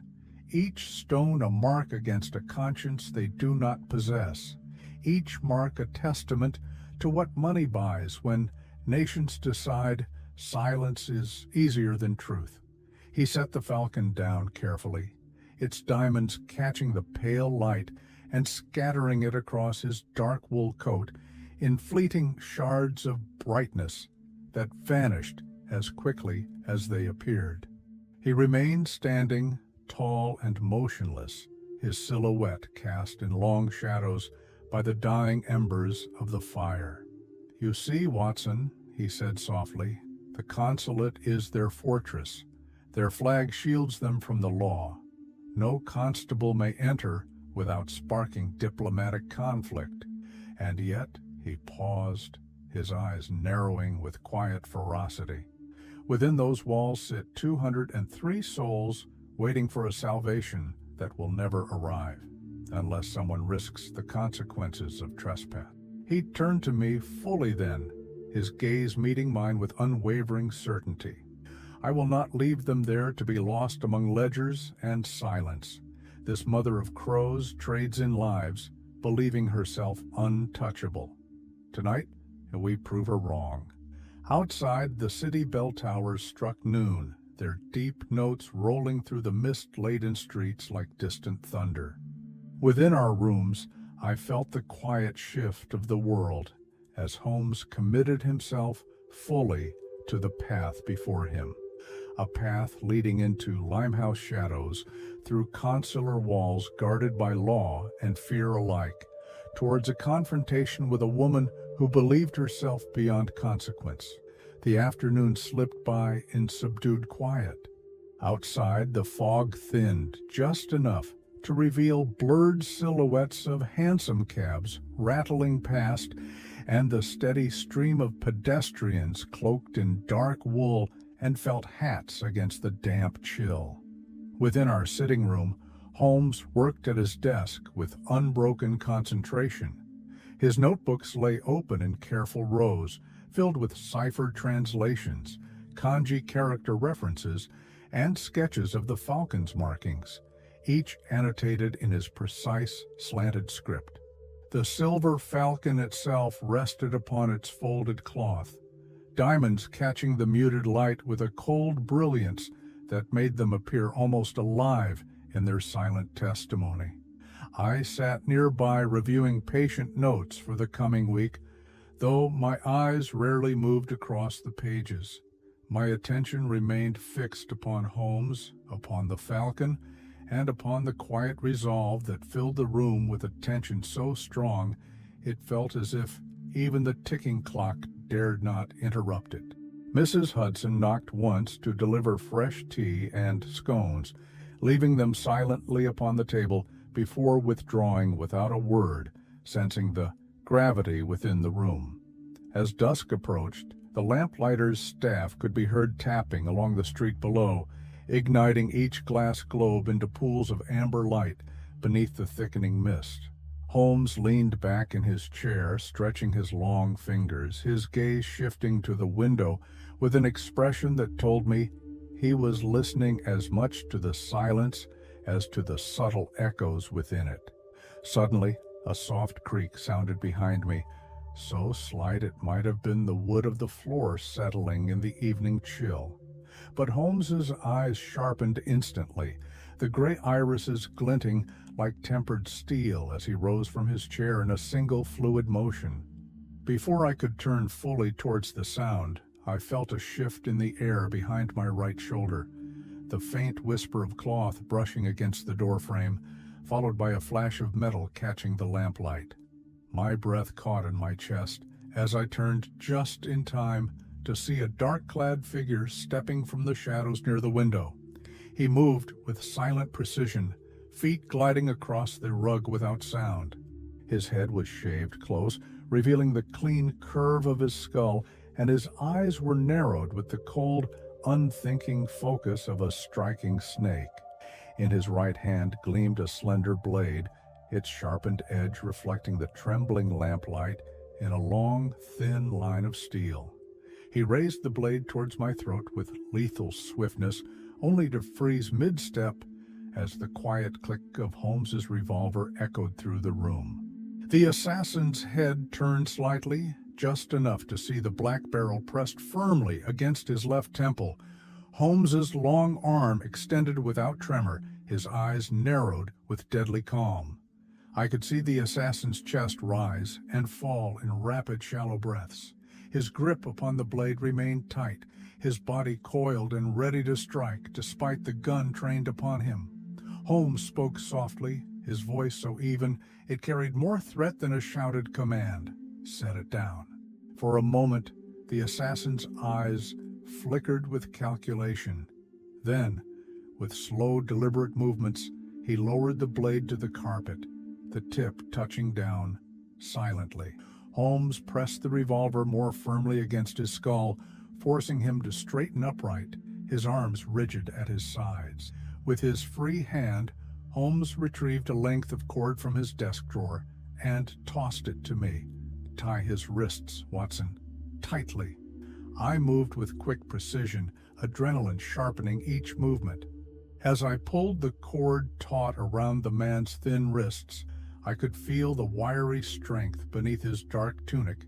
He smelled of damp earth, sweat, and the faint, acrid tang of opium smoke embedded within old cloth. His eyes remained locked on Holmes, unblinking, his expression unreadable behind the thin veil of calm acceptance that cloaked him even now. Holmes removed the revolver from the assassin's temple and stepped back, his gaze raking over the man with quiet intensity. For a moment, the only sounds in the room were the ticking of the clock, the faint crackle of the fire, and the low hush of the city outside settling into its fog-bound night. "A consular assassin," Holmes said softly, his voice edged with cold certainty, "sent not to threaten, but to silence. Proof, Watson, that we are closer to the mother of crows than she would ever allow." The assassin remained silent, his head bowed slightly forward, the lamplight casting shadows across his impassive face. I rose and stood beside Holmes, feeling the tension in the room tighten like a drawn wire as the quiet truth of this visit settled around us. "She has sent her blade," Holmes said, lowering his revolver but keeping it ready at his side. "Now we will send her a message in return." Outside, the street lamps glowed softly through the drifting mist, illuminating Baker Street in a dim, golden hush. Within our rooms, the falcon lay upon its folded cloth, diamonds glittering cold and bright beside the silent assassin kneeling on the carpet, a dark herald of the battle now fully joined. Holmes stepped back from the kneeling assassin, his revolver held lightly at his side, though his eyes never left the man's bowed head. The silence within our sitting room pressed in close around us, filled only by the muted crackle of coal burning in the grate and the distant clatter of a hansom cab moving down Baker Street outside. I could hear my own breath, quick and shallow, as the reality of what had just occurred settled into my chest with a cold finality. Holmes moved to stand directly before the assassin. His shadow fell across the man's face, darkening the impassive expression beneath the dim lamplight. Slowly, Holmes crouched down to meet his gaze at eye level, his knees creaking softly against the carpet. The assassin's eyes lifted just enough to meet his, and I saw then the flicker of thought hidden behind their dark, unblinking surface. They were not vacant eyes. They were eyes that measured and judged even now, calculating chances, escape routes, and final desperate strikes. Holmes spoke softly, his voice low and calm, each word a quiet blade cutting through the tension. "You were sent here to kill me," he said. "To kill us both, perhaps. and retrieve what your masters have lost. Tell me who gave the order." The assassin remained silent, his face as still as carved stone. Only the faintest movement of his chest revealed life within him, each breath controlled, steady, and deliberate, as though his entire being was trained to reveal nothing beyond obedience to his command. Holmes studied him for a long moment, eyes narrowed, head tilting slightly to the left. In that small gesture I recognized from countless interrogations. It was not an expression of impatience, but of analysis, a man watching a puzzle turn itself in quiet defiance before revealing its hidden mechanism. At last Holmes rose, sliding his revolver back into his coat pocket with practiced ease. He turned to me, his expression tightening into grim resolve. "Watson, retrieve the yard. We will hand him to Lestrade with a full account of tonight's events. A consular assassin operating under diplomatic cover is no small matter. This will shake the Home Office into brief awareness, even if it frightens them back into silence by dawn."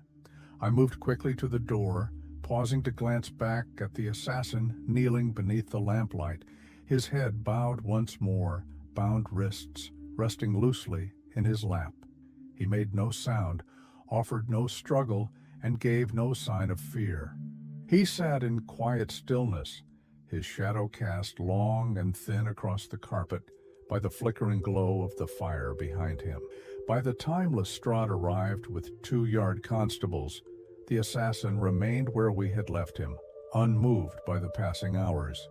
Lestrade stepped into the room with a jolt of tension that betrayed his attempt at calm authority.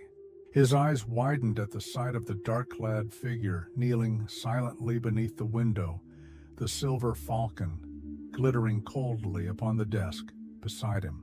Holmes spoke before Lestrade could utter a word. His voice carried the clipped clarity of command, each syllable falling into the room like a hammer striking an iron forge. "A consular assassin, Inspector, sent to silence inquiry into the Tsarina's light. Arrest him for attempted murder, conspiracy to obstruct a police investigation, and breach of peace under foreign directive. Ensure he is placed in a cell under constant guard, though I warn you, his tongue will remain silent until compelled by his master's command."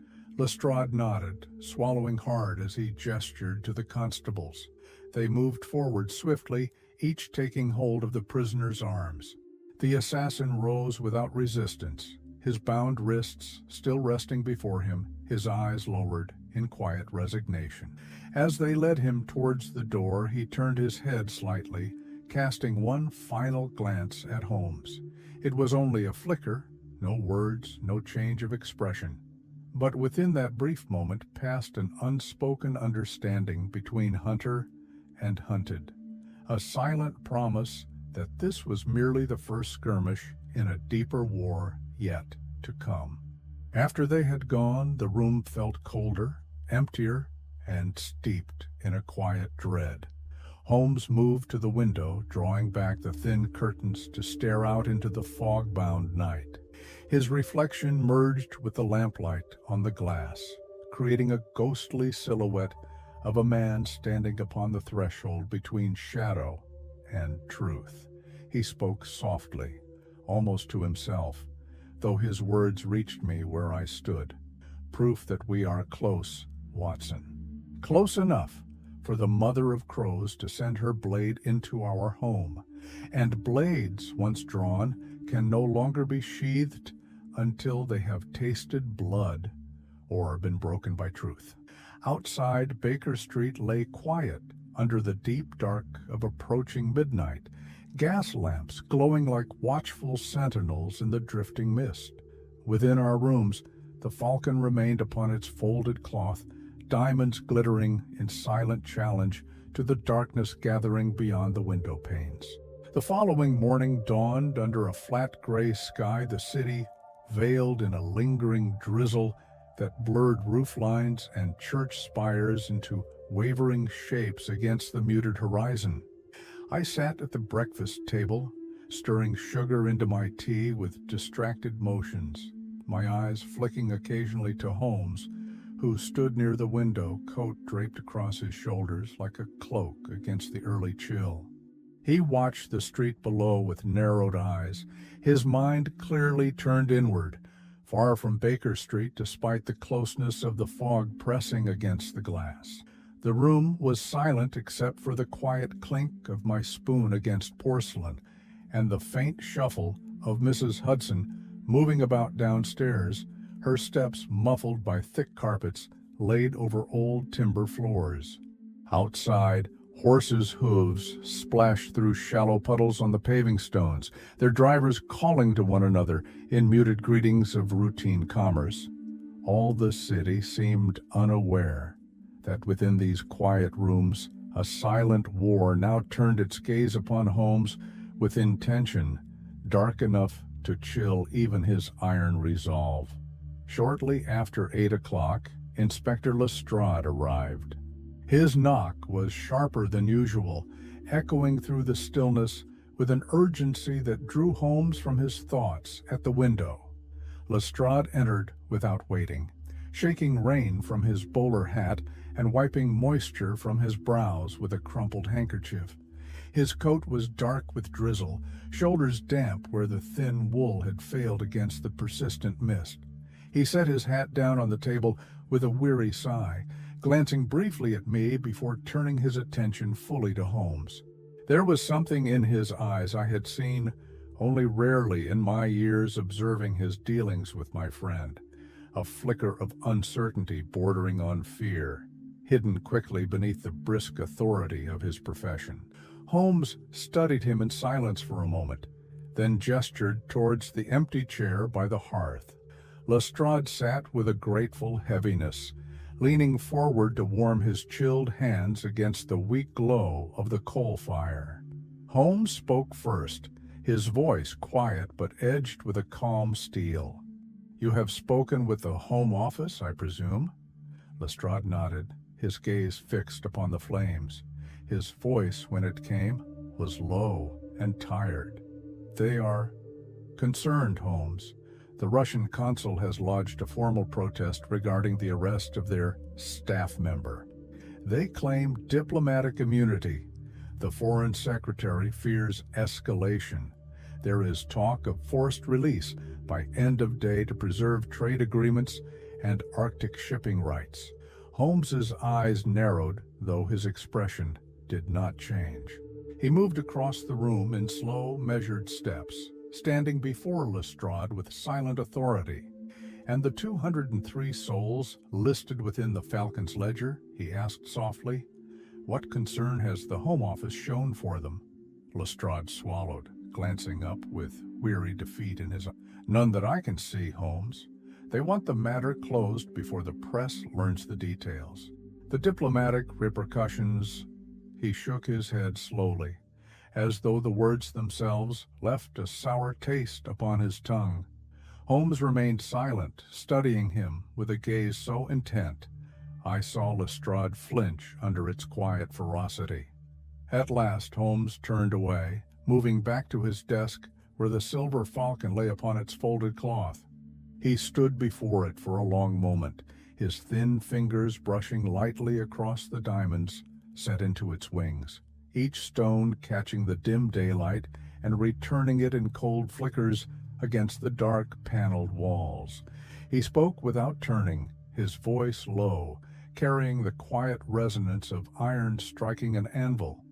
"When governments bury truth beneath treaties and trade, it falls to men, unbound by flag or fear, to uncover what power seeks to hide. Thank you for your candor, Inspector. You have done what you can within the limits placed upon you."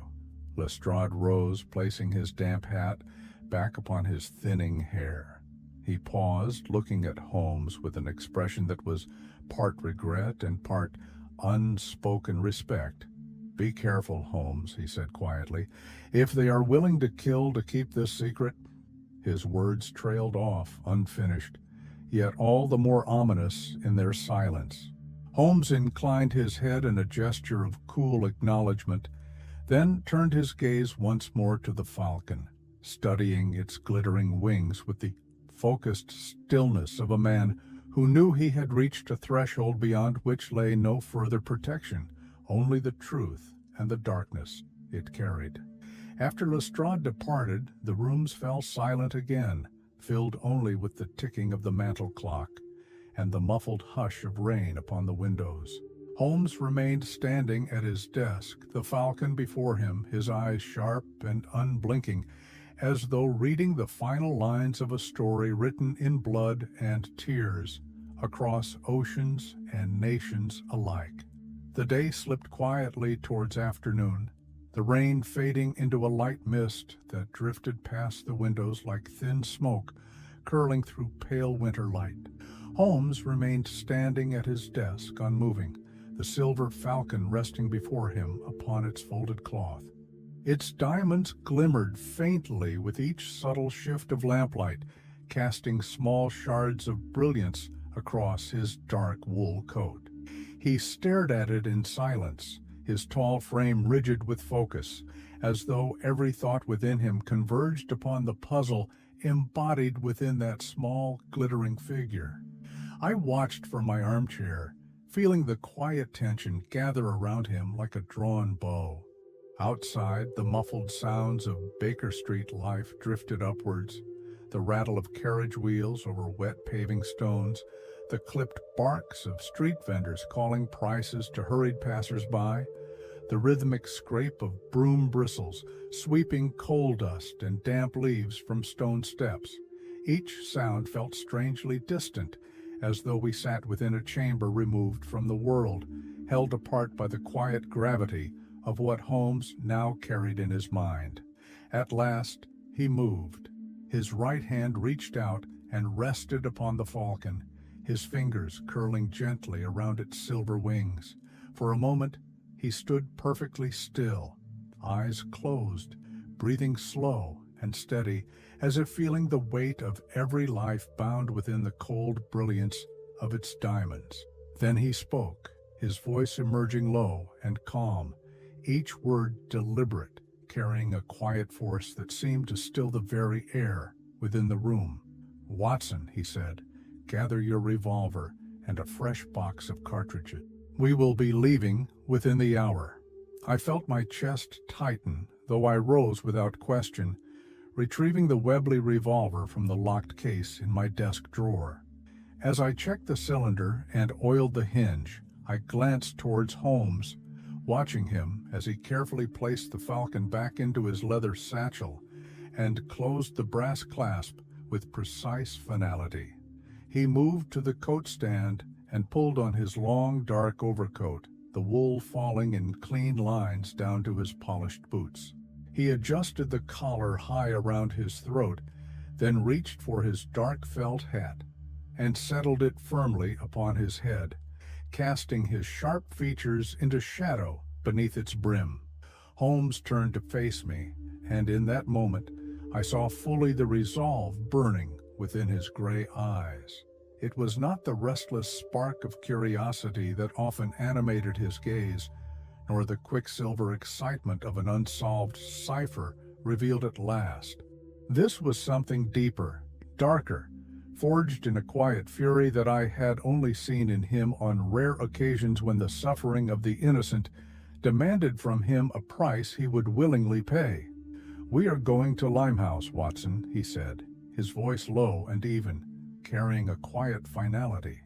"Tonight, before the Home Office buries this beneath treaties and silence, before the mother of crows can erase the ledger we hold in our hands." He turned towards the window, pulling aside the thin lace curtain to peer down at the street below.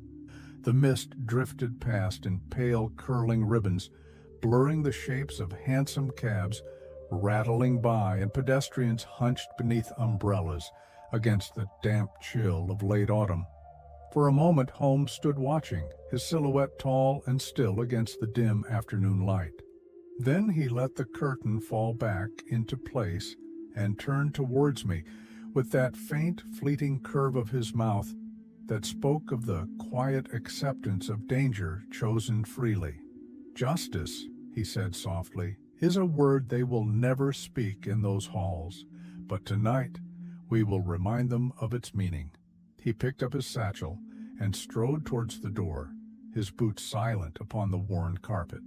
I followed, slipping my revolver into the inner pocket of my greatcoat, feeling the heavy chill of the metal settle against my ribs like a quiet promise of what the hours ahead might demand.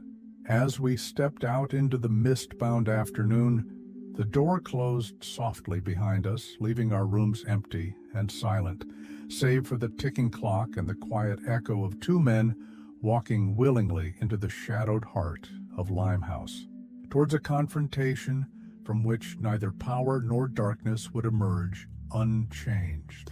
Night fell over London with silent certainty, bringing with it a damp chill that seeped through wool coats and numbed fingers even within thick gloves. Fog rolled in from the Thames, heavy and low, drifting down narrow alleys and curling around lampposts until their dim amber glow became small islands of light adrift upon a dark, swirling sea. Holmes and I walked along the slick cobbled streets of Limehouse, our footsteps quiet upon stone darkened with mist. The district lay before us in layered shadows, a labyrinth of narrow lanes lined with warehouses, tea merchants, dry docks, and Chinese import offices with red lacquered doors closed tightly against the night. Lanterns burned softly behind frosted windows, casting pale golden light that illuminated drifting coils of fog in shifting, ghostly forms.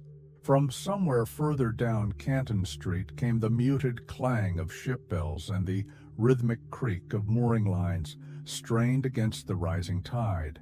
We moved with silent purpose. Holmes walked slightly ahead, his coat swirling around his boots, the brim of his felt hat casting his eyes into shadow.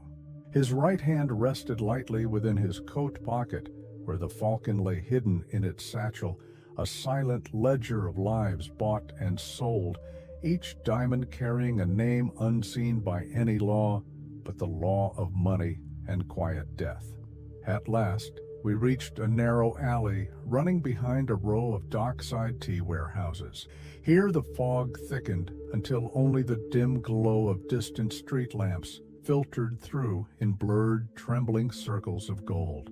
The alley smelled of damp earth, river brine, rotting hemp rope, and the faint, sharp sweetness of tea leaves spilled from broken crates stacked carelessly along the walls. Water dripped steadily from rusted drain pipes overhead, each drop falling into shallow puddles that reflected the hazy glow of gas lamps flickering beyond the alley mouth. Holmes paused before a large brick warehouse. Its tall iron doors were closed and padlocked with heavy chains, though light glowed faintly around the seams where wood met stone. A sign above the loading entrance read, "Wu and Chang Shipping Consortium" in peeling gold letters, beneath which smaller characters in Chinese script caught the lamplight. Holmes crouched to examine the lock, his gloved fingers tracing along the rust-streaked metal with delicate precision. He looked up at me, his eyes sharp beneath the shadow of his hat. "The Home Office will not sanction entry, Watson, but this," he gestured towards the warehouse with a subtle tilt of his head, "is no longer under the protection of law, only of fear. And fear, like darkness, disperses when one carries a light strong enough to reveal it." From within came muffled sounds, the faint scrape of wooden crates against stone, a soft cough, and then silence once more. Holmes reached into his coat and withdrew a slender iron pick, slipping it into the lock with swift, practiced movements. Within moments the padlock clicked open, its heavy iron weight falling into his palm with a quiet finality. He pushed the door open just enough to slip inside, and I followed, my revolver heavy in my coat pocket, its presence a silent reassurance against the rising dread that gripped my chest. The air within was cooler than outside, filled with the scent of dried tea, burlap, machine oil, and the damp mineral tang of stone walls that had known a century of tide-soaked fog. The warehouse stretched before us in cavernous darkness, broken only by scattered lanterns set upon stacked crates. Shadows loomed high along the walls, crisscrossed with old iron support beams and wooden catwalks that creaked softly with each shifting current of night breeze leaking in through broken window panes high above. Holmes raised his lantern, its glow sweeping across the floorboards and illuminating row upon row of crates marked with Chinese and Cyrillic stencils: tea, silk, rice, coal tar. Each stack towered in silent witness to the trade that passed daily through Limehouse under the watchful eyes of customs inspectors who never looked closely enough. Holmes gestured for silence, his expression sharpened into quiet ferocity. We moved deeper between the crates, each step measured, boots landing upon stone and wood with careful precision to avoid echo or creak. The smell changed as we passed further inwards, from the clean, dry scent of packaged tea to the sourness of unwashed bodies, old damp earth and stale sweat trapped in close spaces. We reached the end of the central aisle. Holmes paused, lowering the lantern toward the floor. There, half hidden behind stacked crates bearing the red stamp of Wu and Chang, lay a narrow door cut into the far stone wall. Its wood was darker than the surrounding beams, as if stained by something deeper than oil or age. Holmes placed his hand upon it, feeling the grain beneath his glove, then turned the iron handle with deliberate slowness. The latch gave way under his grip, a quiet metallic clack that seemed to echo like gunfire within the vast hush of the warehouse. He turned to me, his gray eyes glinting in the flickering lamplight. "Prepare yourself, Watson," he whispered, his voice soft yet edged with cold certainty. "Whatever lies beyond this door will reveal the heart of this darkness, and perhaps demand of us a price we have never paid before." Then he pushed the door open and stepped through into the silent dark beyond, the lantern glow spilling across rough stone floors and vanishing into the deeper shadows, waiting to consume all that trespassed upon the secrets hidden within. We stepped through the narrow doorway into a chamber that swallowed the lantern glow with quiet, oppressive certainty. The air was colder here, thick with a rank dampness that clung to the back of the throat and filled the lungs with each breath. Holmes moved ahead, raising his lantern high, its trembling light cutting through the dense shadows to reveal stone walls lined with rusted iron rings set at knee height along their base. As my eyes adjusted, I saw them. Along the walls, chained by iron cuffs at ankles and wrists, sat 24 human figures. Some lay curled upon damp straw mats, their limbs thin and drawn tight against chests, as if clinging to what warmth remained within them.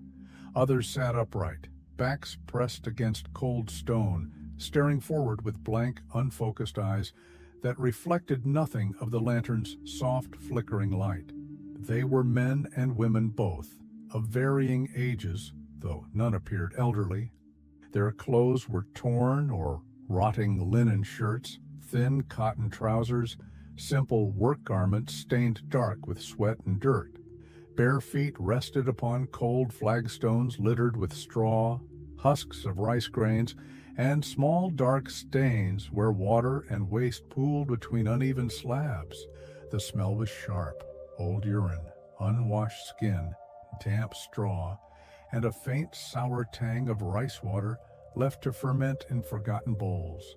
Holmes lowered his lantern, turning in a slow circle as he surveyed the silent prisoners. His face was still, jaw tightened, eyes narrowed with a quiet, controlled fury that burned cold within him. I felt my chest tighten as I scanned their hollow faces. Some watched us with quiet fear, while others did not move at all, their gazes fixed upon some unseen distance beyond the walls that confined them. One woman, perhaps no older than 20, sat near the center of the chamber. Her wrists were chained before her, thin arms folded tightly around them, as if to keep herself from shivering. Her hair hung in dark ropes across her face, but as the lantern glow touched her, she lifted her eyes to Holmes. They were dark and deep-set, rimmed with the shadows of sleeplessness and silent despair, yet within them flickered a small glint of recognition, not of him, but of what his presence meant, that someone had finally come. Holmes crouched before her, setting the lantern down so its light rose gently to illuminate her features. He spoke softly, his voice pitched low and calm, words falling upon the silent chamber like a distant memory of safety. "Do you speak English, Mandarin, Russian?" For a long moment she did not answer. Her gaze drifted towards the flickering light, and her lips parted slightly, as if remembering how to shape words. Then, in a voice so faint I had to lean forward to hear, she spoke in Cantonese, her words trembling with exhaustion. "Where will you take us?" Holmes's expression did not change, but his eyes darkened with quiet understanding. He nodded once, then stood and turned to survey the rest of the prisoners. Along the far wall, an older man sat slumped forward, his arms resting heavily upon his knees, wrists shackled to the iron ring below him.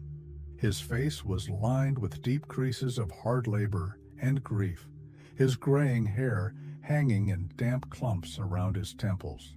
At Holmes's approach, he raised his eyes with the slow caution of a man who has learned never to hope quickly. Holmes spoke to him in quiet Cantonese, the words slipping from his lips with practiced ease. I had known my friend to study languages for months at a time, merely to understand a single suspect or witness. The man listened, then nodded, his shoulders trembling as silent tears welled in his eyes and fell along the deep lines etched into his cheeks. Holmes turned to me, his voice low and tight with quiet rage. "They are laborers taken from Guangdong, promised contracts in Cuba, California, and Brazil, sold instead into hidden slavery across the Pacific under the protection of diplomatic charters that mask their trade as indenture. Here they await transport to inland mines, factories, or plantations." He paused, exhaling slowly, his eyes flickering towards the chained figures with unspoken resolve. "And no one ever looks for them, Watson. No one ever comes." I felt my own hands trembling with cold anger as I looked around the chamber at the men and women staring back at us, their eyes reflecting not hope nor fear, but the quiet acceptance of those who have been forced to abandon both. Holmes turned back to the young woman, crouching before her once more, his voice soft yet edged with unbreakable promise. "We will not leave you here. Tonight, this ends." She stared at him, lips parting as if to speak, but no words emerged. Only a single tear welled in her dark eyes, slipping down her cheek to disappear into the shadows below her jaw. Holmes rose, lifting the lantern higher, the glow reaching into the far corners of the chamber and illuminating each chained prisoner with a gentle light that, for the first time, carried with it the quiet certainty of rescue. "Prepare yourself, Watson," he said softly, his eyes sharp as steel. "We move now to confront the Mother of Crows." And as his voice faded into the hush of that silent prison, I knew we stepped forward not merely into danger, but into the very heart of a darkness built upon suffering, hidden by power. A darkness my friend would now force to stand before the light of justice. Holmes moved to the far end of the stone chamber, the lantern held high before him, casting shifting shadows along the damp walls. The prisoner's eyes followed us as we passed, silent gazes flickering with a faint hope that burned so dimly within them it seemed a fragile candle in a storm. Their chains clinked softly with each subtle movement, a quiet metallic chorus of captivity that pressed against my chest with growing dread. At the rear of the chamber stood a heavy timber door reinforced with dark iron bands and studded rivets, dulled by age and salt air. Holmes paused before it, testing the handle lightly with his gloved fingers. It turned under his grip without resistance. He glanced back at me, his gray eyes glinting with cold certainty in the lantern glow. "Stay close, Watson." He pushed the door open and stepped through, and I followed, the faint scuff of my boots upon the worn stone floor echoing into the darkness beyond. The air shifted as we entered. Warmer here, carrying the scent of sandalwood incense, burned tea leaves, and something sharper beneath it. Old opium smoke woven into wood grain over decades. The chamber into which we emerged was unlike the cold prison we had left behind. Here the walls were lined with silk tapestries, their embroidered patterns darkened by lamplight into muted shades of crimson and gold.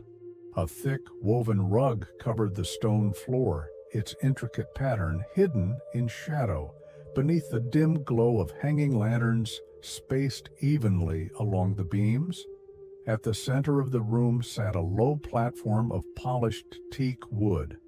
Upon it rested a wide cushion, covered in black silk embroidered with silver thread in curling symbols I recognized as old Chinese script, though their meaning escaped me. And upon this cushion sat a woman. She appeared elderly, though there was an agelessness to her presence that defied clear description. Her hair was silver black, combed back from her temples and secured into a tight braided knot at the crown of her head, held with a carved jade pin. Her robes were dark silk embroidered with elaborate patterns of crows in flight, their wings outstretched in delicate arcs across her chest and sleeves. Thin gold chains hung from her wrists, connected to ornate bangles that jingled softly with each subtle movement.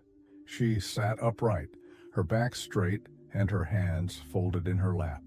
Her eyes, deep and black as polished obsidian, lifted to meet Holmes's gaze with a calm that carried neither surprise nor fear.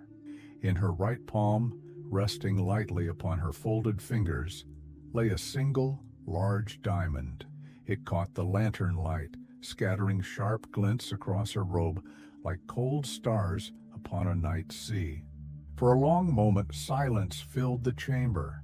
Holmes stood unmoving, lantern held before him, the light illuminating the narrow planes of his face, casting deep shadows beneath his brow and along the sharp lines of his jaw.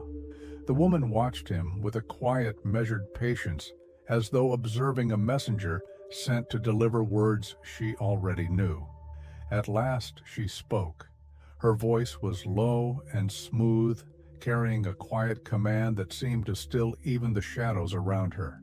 "You have brought my tears," she said softly, her Cantonese lilting yet precise, "and you have trespassed upon my nest." Her eyes narrowed slightly, glinting dark in the flickering lantern light. "Do you know who I am, detective?" Holmes lowered the lantern slightly, his gaze never leaving hers. His voice emerged calm and deliberate, each word carrying the quiet resonance of final truth spoken aloud. "You are the mother of crows," he said, "the broker of lives bought and sold, the ledger keeper of silent deaths. You are the darkness beneath the treaties, the one who believes her wealth and hidden masters shield her from consequence." The faintest curve of a smile touched the corners of her lips. It was not a smile of amusement, nor of courtesy, but of quiet understanding, as if she recognized within Holmes a mind that mirrored her own in its relentless clarity, though turned to a different end.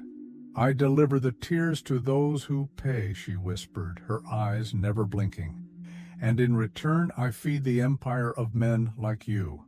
Do you believe you can stop what feeds your own kind, detective?" Holmes did not move. His face remained still, but his eyes burned with a fierce, cold light that seemed to deepen the shadows along his cheekbones. I believe, he said softly, that truth cuts deeper than fear. And tonight, your crows have flown their last.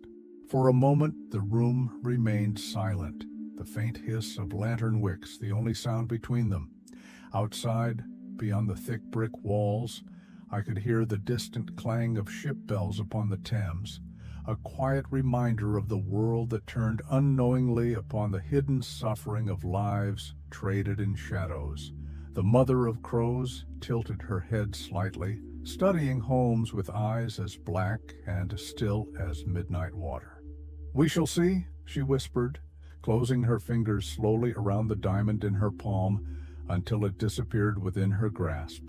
Holmes raised his lantern higher, the light catching upon the gold chains at her wrists, upon the jade pin in her hair, upon the single tear-shaped diamond she concealed within her clenched hand, illuminating the silent empire she ruled from within this hidden chamber of darkness and silk.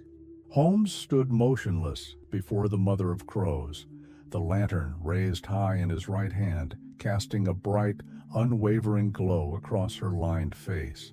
Her black eyes did not flinch from the light. They reflected it back at him with an unbroken calm, dark and glassy as obsidian, revealing nothing of her thoughts beyond a quiet certainty forged through years of command without challenge. For a moment, silence filled the chamber. The only sounds were the faint shifting of her silk robes as she adjusted her folded hands upon her lap, and the distant drip of water echoing from somewhere deep within the warehouse's stone foundations. The smell of sandalwood incense hung heavy in the air, mixed with the subtle sweetness of tea leaves left to steep too long in brass kettles along the far wall. Holmes lowered the lantern slightly, though its glow still illuminated every plane and shadow of her aged features. His voice, when it emerged, carried none of his usual restraint. It was low and tight, stripped of any calm preamble, edged with a fury so cold it felt sharper than any blade. "You sell people as if they were grain," he said softly, though his words cut with fierce clarity. "You record their worth beneath diamonds set into silver wings, hidden from the world by your treaties and your shadows. You break families, steal children, chain men and women into silence, and for what? A ledger of tears traded for your own empire of wealth and hidden power?" The mother of crows tilted her head slightly, her eyes narrowing with an expression that flickered somewhere between amusement and disdain. The smile that curved her thin lips was slow and small, a gesture of measured patience rather than pleasure. "How many lives have you taken with this trade?" Holmes asked, his voice rising with each word, his anger no longer contained behind measured tones. "How many voices silenced? How many souls erased from the world's memory, so your diamonds remain unchallenged upon their dark throne?" Her smile widened just enough to reveal small, even teeth, each tinted faintly by age and tea. She closed her fingers tighter around the diamond in her palm, the gold bangles upon her wrists chiming softly in the silence. "Enough," she whispered, her voice low and smooth as poured oil, "enough to feed the empire of men like you, enough to keep your railways built, your tea carried, your coal mined, your great engines of commerce running, while your people sleep peacefully in their beds. Do not speak to me of guilt, detective. I am no different from your lords and ministers. I merely do openly what they have done in secret for centuries." Holmes took a single step closer, the edge of his coat brushing against the woven silk rug beneath their feet. His shadow fell across her knees and pooled around her folded robes in a dark halo. "You are wrong," he said, his voice so low I felt the chill of it settle into my own chest. "They hide behind their flags, you hide behind your tears, but I will drag you all into the same light. Tonight, your empire ends here." The mother of crows regarded him in silence for several long seconds. Then she leaned back slightly against the carved wooden support behind her cushion, her robes rustling softly across the platform. Her eyes flickered down towards the diamond clutched within her hand and back up to Holmes's gaze. "There are more tears than you can ever count," she whispered, "and more crows than you can ever silence." Holmes did not move.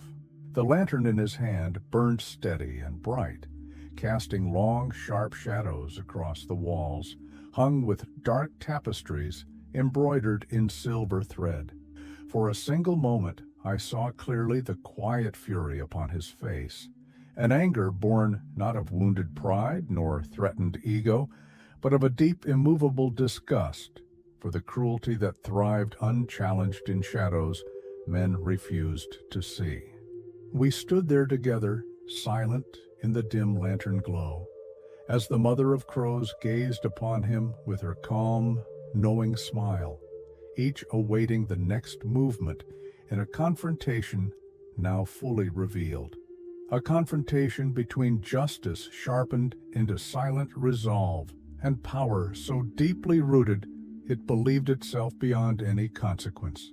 For a long moment the chamber remained silent. The lantern light trembled slightly in Holmes's grip, casting restless shadows along the silk-draped walls, where embroidered crows took flight in flickering patterns across dark fabric. The mother of crows sat perfectly still upon her black silk cushion, her eyes fixed calmly upon Holmes, her fingers curled tightly around the diamond hidden within her palm. Then, from behind the stacked crates lining the far edge of the chamber, movement flickered. I caught it only as a shifting of shadow before two figures emerged in near silence, tall men clad in dark tunics, tied at the waist with braided cords. Their feet were wrapped in thin cloth shoes that made no sound upon the woven rugs. Each carried a curved blade drawn from scabbards strapped across their backs, the steel catching the lantern glow in quick, sharp flashes as they moved forward with quiet, lethal intent. Holmes turned just as the first guard lunged towards him, blade raised for a clean upward strike meant to sever his arm before slicing across his chest. But Holmes reacted with the precision of instinct honed through a lifetime of facing danger unannounced. He shifted sideways, the blade singing past his ribs by mere inches, and struck the man's wrist with the edge of his lantern. The lantern's glass shattered upon impact, spraying hot oil and shards across the guard's tunic. A sharp cry escaped his lips as he stumbled back, dropping the blade to grasp at his burning chest. The second guard was upon me before I could draw my revolver. His blade arced towards my head, but I ducked, feeling the whistle of steel slice the damp air above my scalp. I thrust my shoulder into his chest, forcing him back a step, and drew my revolver in a swift, practiced motion. The guard swung again, blade clashing against the revolver barrel as I raised it in defense.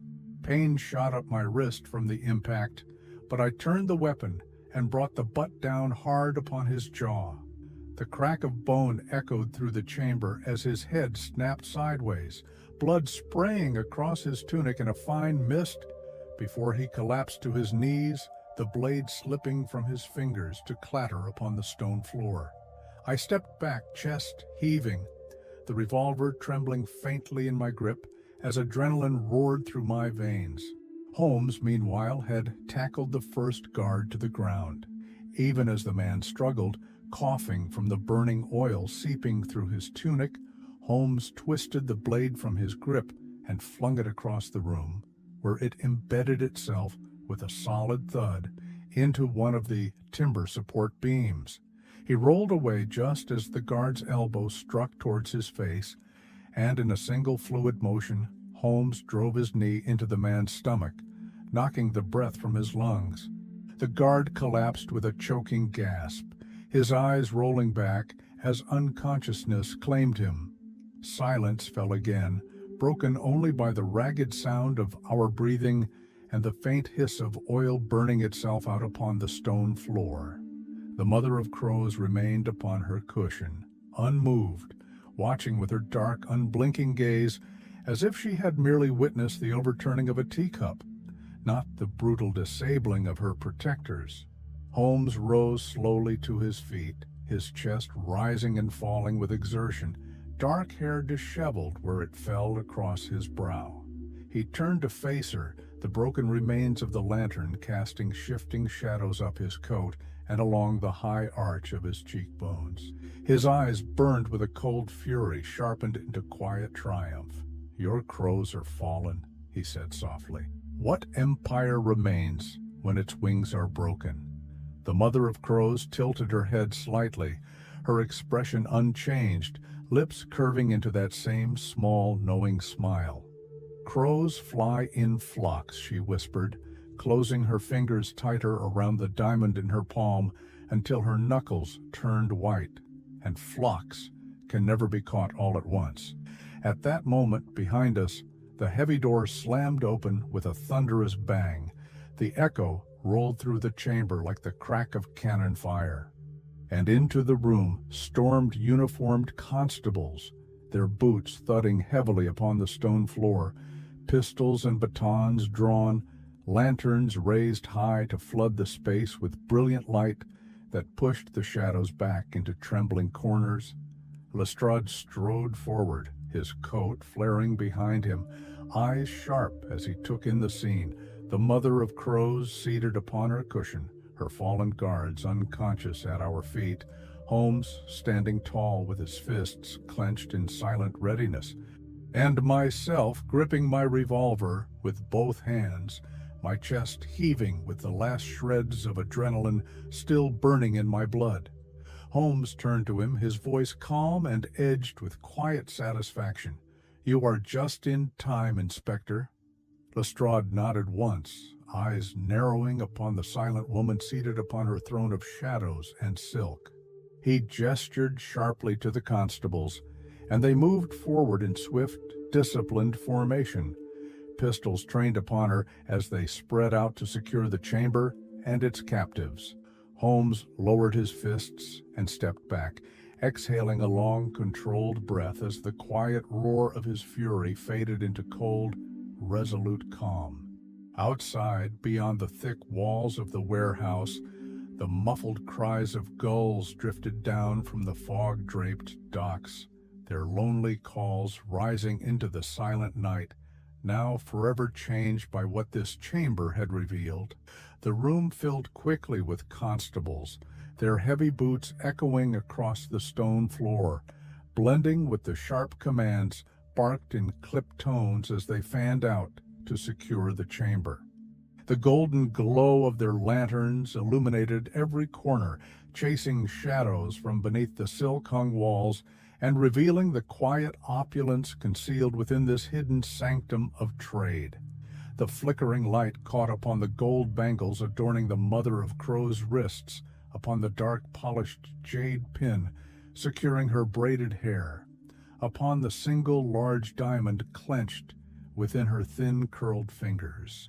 Lestrade strode forward, his coat brushing against the embroidered rugs as he approached her. 2 constables flanked him, pistols trained upon her unmoving form. She sat in perfect stillness upon her black silk cushion, her dark eyes lifting slowly to regard him with the calm indifference of one accustomed to power beyond the reach of ordinary men. Her gaze slid across his lined face without recognition, drifting past his drawn revolver, and settling once more upon Holmes, who stood beside me, lantern now extinguished in his grasp, his face half shadowed beneath the brim of his hat. Holmes spoke before Lestrade could utter a word. His voice was low and precise, each syllable falling into the charged silence with the quiet weight of absolute command. "Secure the prisoners in the holding chamber, Inspector. They are victims, not criminals." He gestured toward the chained men and women beyond the open doorway behind us, their thin figures now silhouetted in the lantern glow cast by constables flooding the outer chamber. cut their shackles, and escort them to warmth and medical attention immediately. Lestrade nodded sharply and barked his orders. Within moments, constables were moving with controlled urgency. Bolt cutters and iron pry bars brought forth to snap rusted chains from wrists and ankles. The dull clink of falling iron filled the warehouse with a quiet rhythm that carried within it a deeper music, the music of liberation from silent captivity. The prisoners did not speak as they were freed. Their eyes followed each constable with blank, weary caution, hollow cheeks flushed with sudden exposure to lantern light after long confinement in damp shadow. Some wept in silence, tears tracing clean lines down faces caked with dried sweat and dust. Others simply bowed their heads as if in prayer, lips moving in soundless words only they could hear. Holmes watched them with an expression carved from quiet grief and iron resolve. His hands, still flecked with oil and dust from the struggle moments before, tightened into pale fists at his sides. He turned his gaze back to the mother of crows. She sat unmoved, her back straight, chin lifted in regal composure, the diamond still clenched within her palm, as though its silent promise alone sustained her defiance. Lestrade stepped forward, revolver lowered, but eyes sharp with disgust and duty. His voice emerged clipped and formal, though beneath it burned a cold fury at what he had witnessed.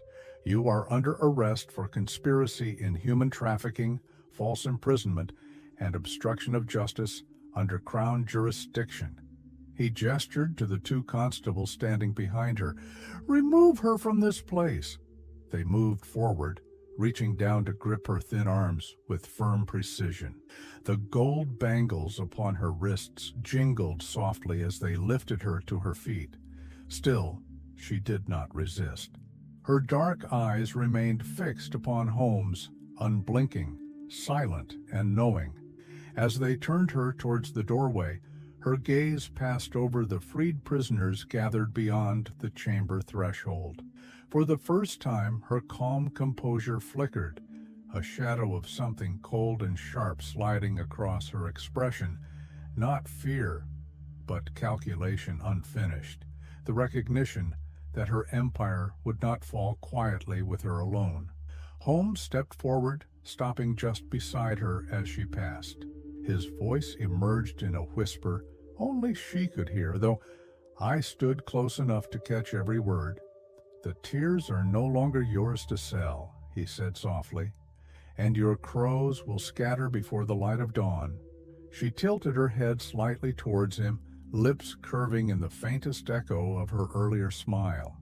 "Crows always return to the carcass, detective," she whispered back. "You will see." Then the constables led her away, her silk robe sweeping soundlessly across the stone floor, the diamond still hidden within her clenched fist as a final, silent vow. Holmes remained standing, lantern in hand, as Lestrade moved off to direct the constables escorting the prisoners into the outer warehouse. The room emptied quickly, footsteps fading along dark corridors now flooded with lantern light and the low murmur of voices as men and women stepped free from shadows that had swallowed their names and futures. I turned to my friend, seeing the quiet exhaustion that etched fine lines around his eyes and mouth. Yet within his gaze burned an unbroken resolve, the calm certainty of a man who had lifted truth from darkness and would carry it forward no matter what price the dawn demanded in return. Outside, the fog still clung thick around Limehouse streets, glowing softly beneath gas lamps and oil lanterns as the crows of the docks settled into silent roosts along darkened warehouse roofs. And within that hush lay a promise neither darkness nor power could unmake, that justice, once awakened, would walk its path to the end. We returned to Baker Street just before dawn. The journey home through the fog-draped streets passed in silence. the hansom cab rattling steadily over slick cobblestones, lantern swinging gently with each turn. London slept under a heavy gray sky, chimney smoke rising into still, mist-laden air and mingling with the drifting haze until rooftops vanished into muted clouds above. Holmes sat across from me within the dim cab interior, the silver falcon cradled in his gloved hands. Its diamonds caught what little light filtered through the curtained windows, flickering with a pale brilliance that seemed cold and lifeless now, stripped of whatever false allure it once carried. His eyes were fixed upon it, unblinking, seeing not its beauty, but the truth hidden within its silent wings. Neither of us spoke. My mind felt weighted with exhaustion, every muscle heavy with the fading rush of adrenaline.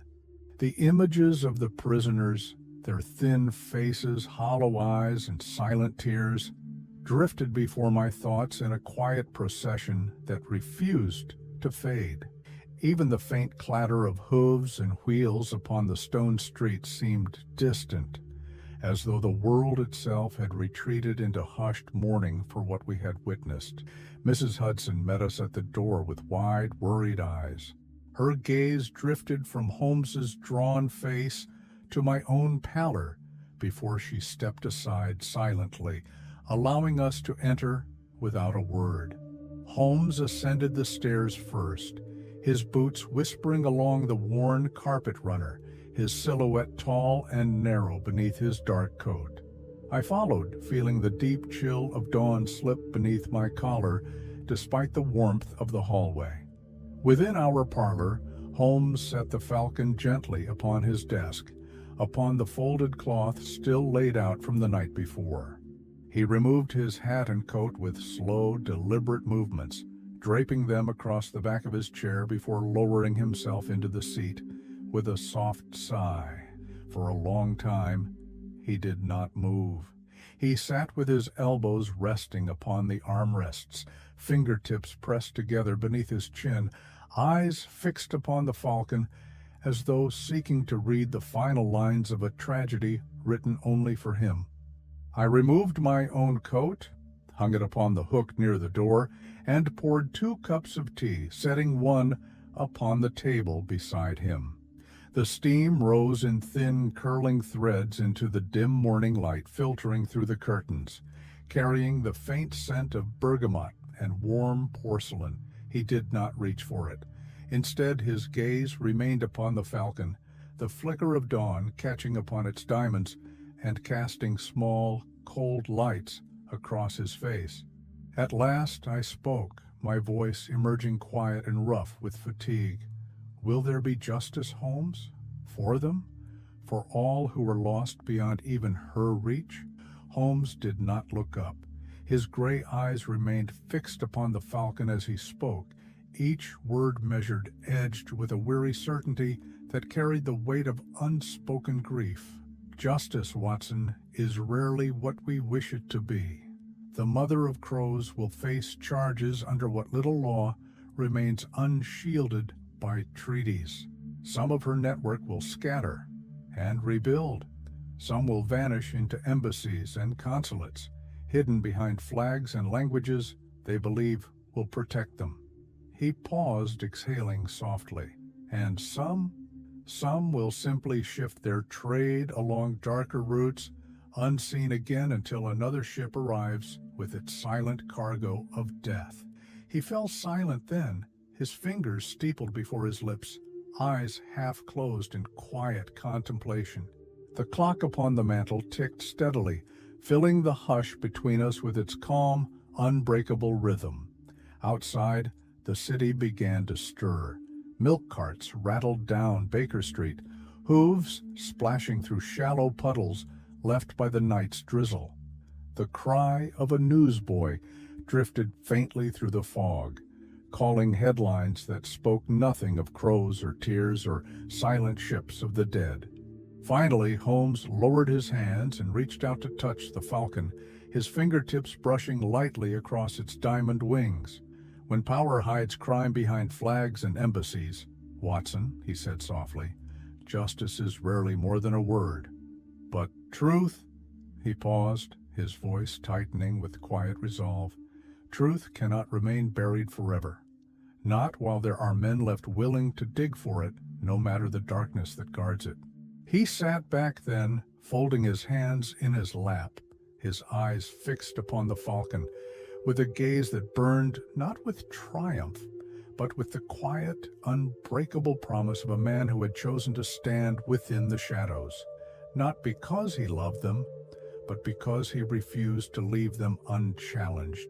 And as dawn finally broke across London, the gray light illuminating the silent diamonds one by one, I realized that though the battle was far from ended, it was enough that night to know there still remained one man willing to walk into darkness carrying nothing but his own unwavering resolve.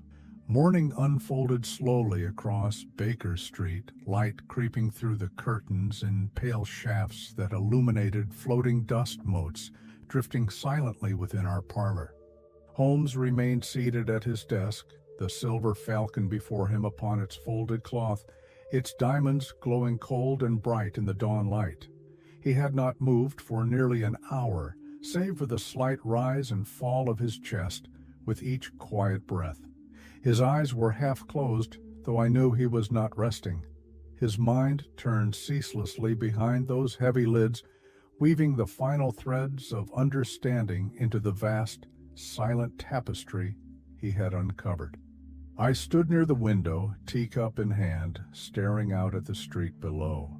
The world moved on in its early routines, milkmen knocking gently upon doors, a postman walking with hunched shoulders through the fading fog, newsboys shouting headlines about parliament votes and cricket results and railway expansions. None spoke of the falcon hidden within our rooms. None knew of the 203 souls recorded in its silent, glittering ledger. Behind me, Holmes shifted at last. He reached forward and lifted the falcon gently, turning it in his long, pale fingers, so its wings caught the growing morning light. The diamonds glowed like tears frozen mid-flight, each reflecting a small, perfect prism upon his face and along the dark wood of his desk. For a long moment he studied them in silence, eyes narrowed with quiet thought. Then he spoke, his voice low and calm, carrying a depth of exhaustion that only truth fully revealed can bestow. "Each stone a person," he said softly, "each mark beneath it a name erased, a life bought and sold, as if it were nothing more than cargo. These tears—" He paused, exhaling slowly. "These tears remain long after their owners have been forgotten." He set the falcon down gently upon the cloth and leaned back in his chair, steepling his fingers beneath his chin. His gaze drifted towards the window, where the pale light now brightened the thin lace curtains, illuminating the bookshelves lined with his chemical texts, cipher studies, and case journals bound in worn leather. "The world will move on, Watson," he murmured. "The papers will report the arrests. The Home Office will bury the deeper truths beneath treaties and closed diplomatic channels. The consulates will replace their agents with new faces, new names. And somewhere, another falcon will be crafted, its wings bearing stones whose brilliance masks the lives they record." He fell silent again, his eyes unfocused, as though he saw not the books and quiet room around him, but the distant docks of Limehouse, the shadows beneath the Russian consulate walls, the damp bunks of Tsarina's Light, where silent corpses lay with lips tinged blue by hidden poisons. Finally he turned his gaze fully upon me, and within it burned a weary, unbroken resolve that I knew would never fade, so long as breath remained within him. "But they will not remain hidden forever," he said quietly. "So long as there is breath in me, I will walk these shadows, for while these tears remain, so must I." He reached out once more and covered the falcon with the folded cloth, dimming its brilliance until only a faint outline of its wings pressed against the fabric. Outside, the sounds of morning grew louder, carriage wheels upon paving stones, the clipped rhythm of boots along the pavement, the quiet murmur of early conversation rising from shop fronts opening their shutters to the day. Within our rooms, a deeper hush settled around Holmes and me.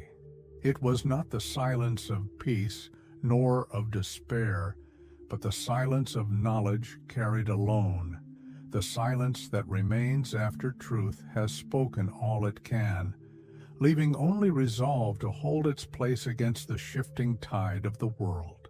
And so the falcon remained upon his desk, hidden once more beneath plain cloth, its diamonds glowing faintly beneath the fabric, silent tears bearing witness to lives lost in shadows and to the thin, fragile line my friend walked each day between truth and the darkness nations prefer unseen.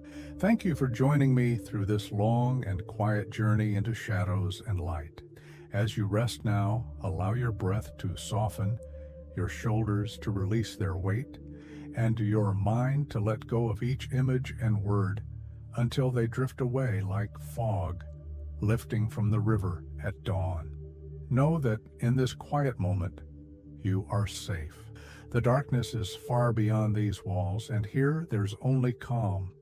Allow sleep to come gently, wrapping you in warmth and stillness, carrying you into peaceful dreams where no tears remain unspoken and no shadows remain unlit. Rest well tonight. You are at peace.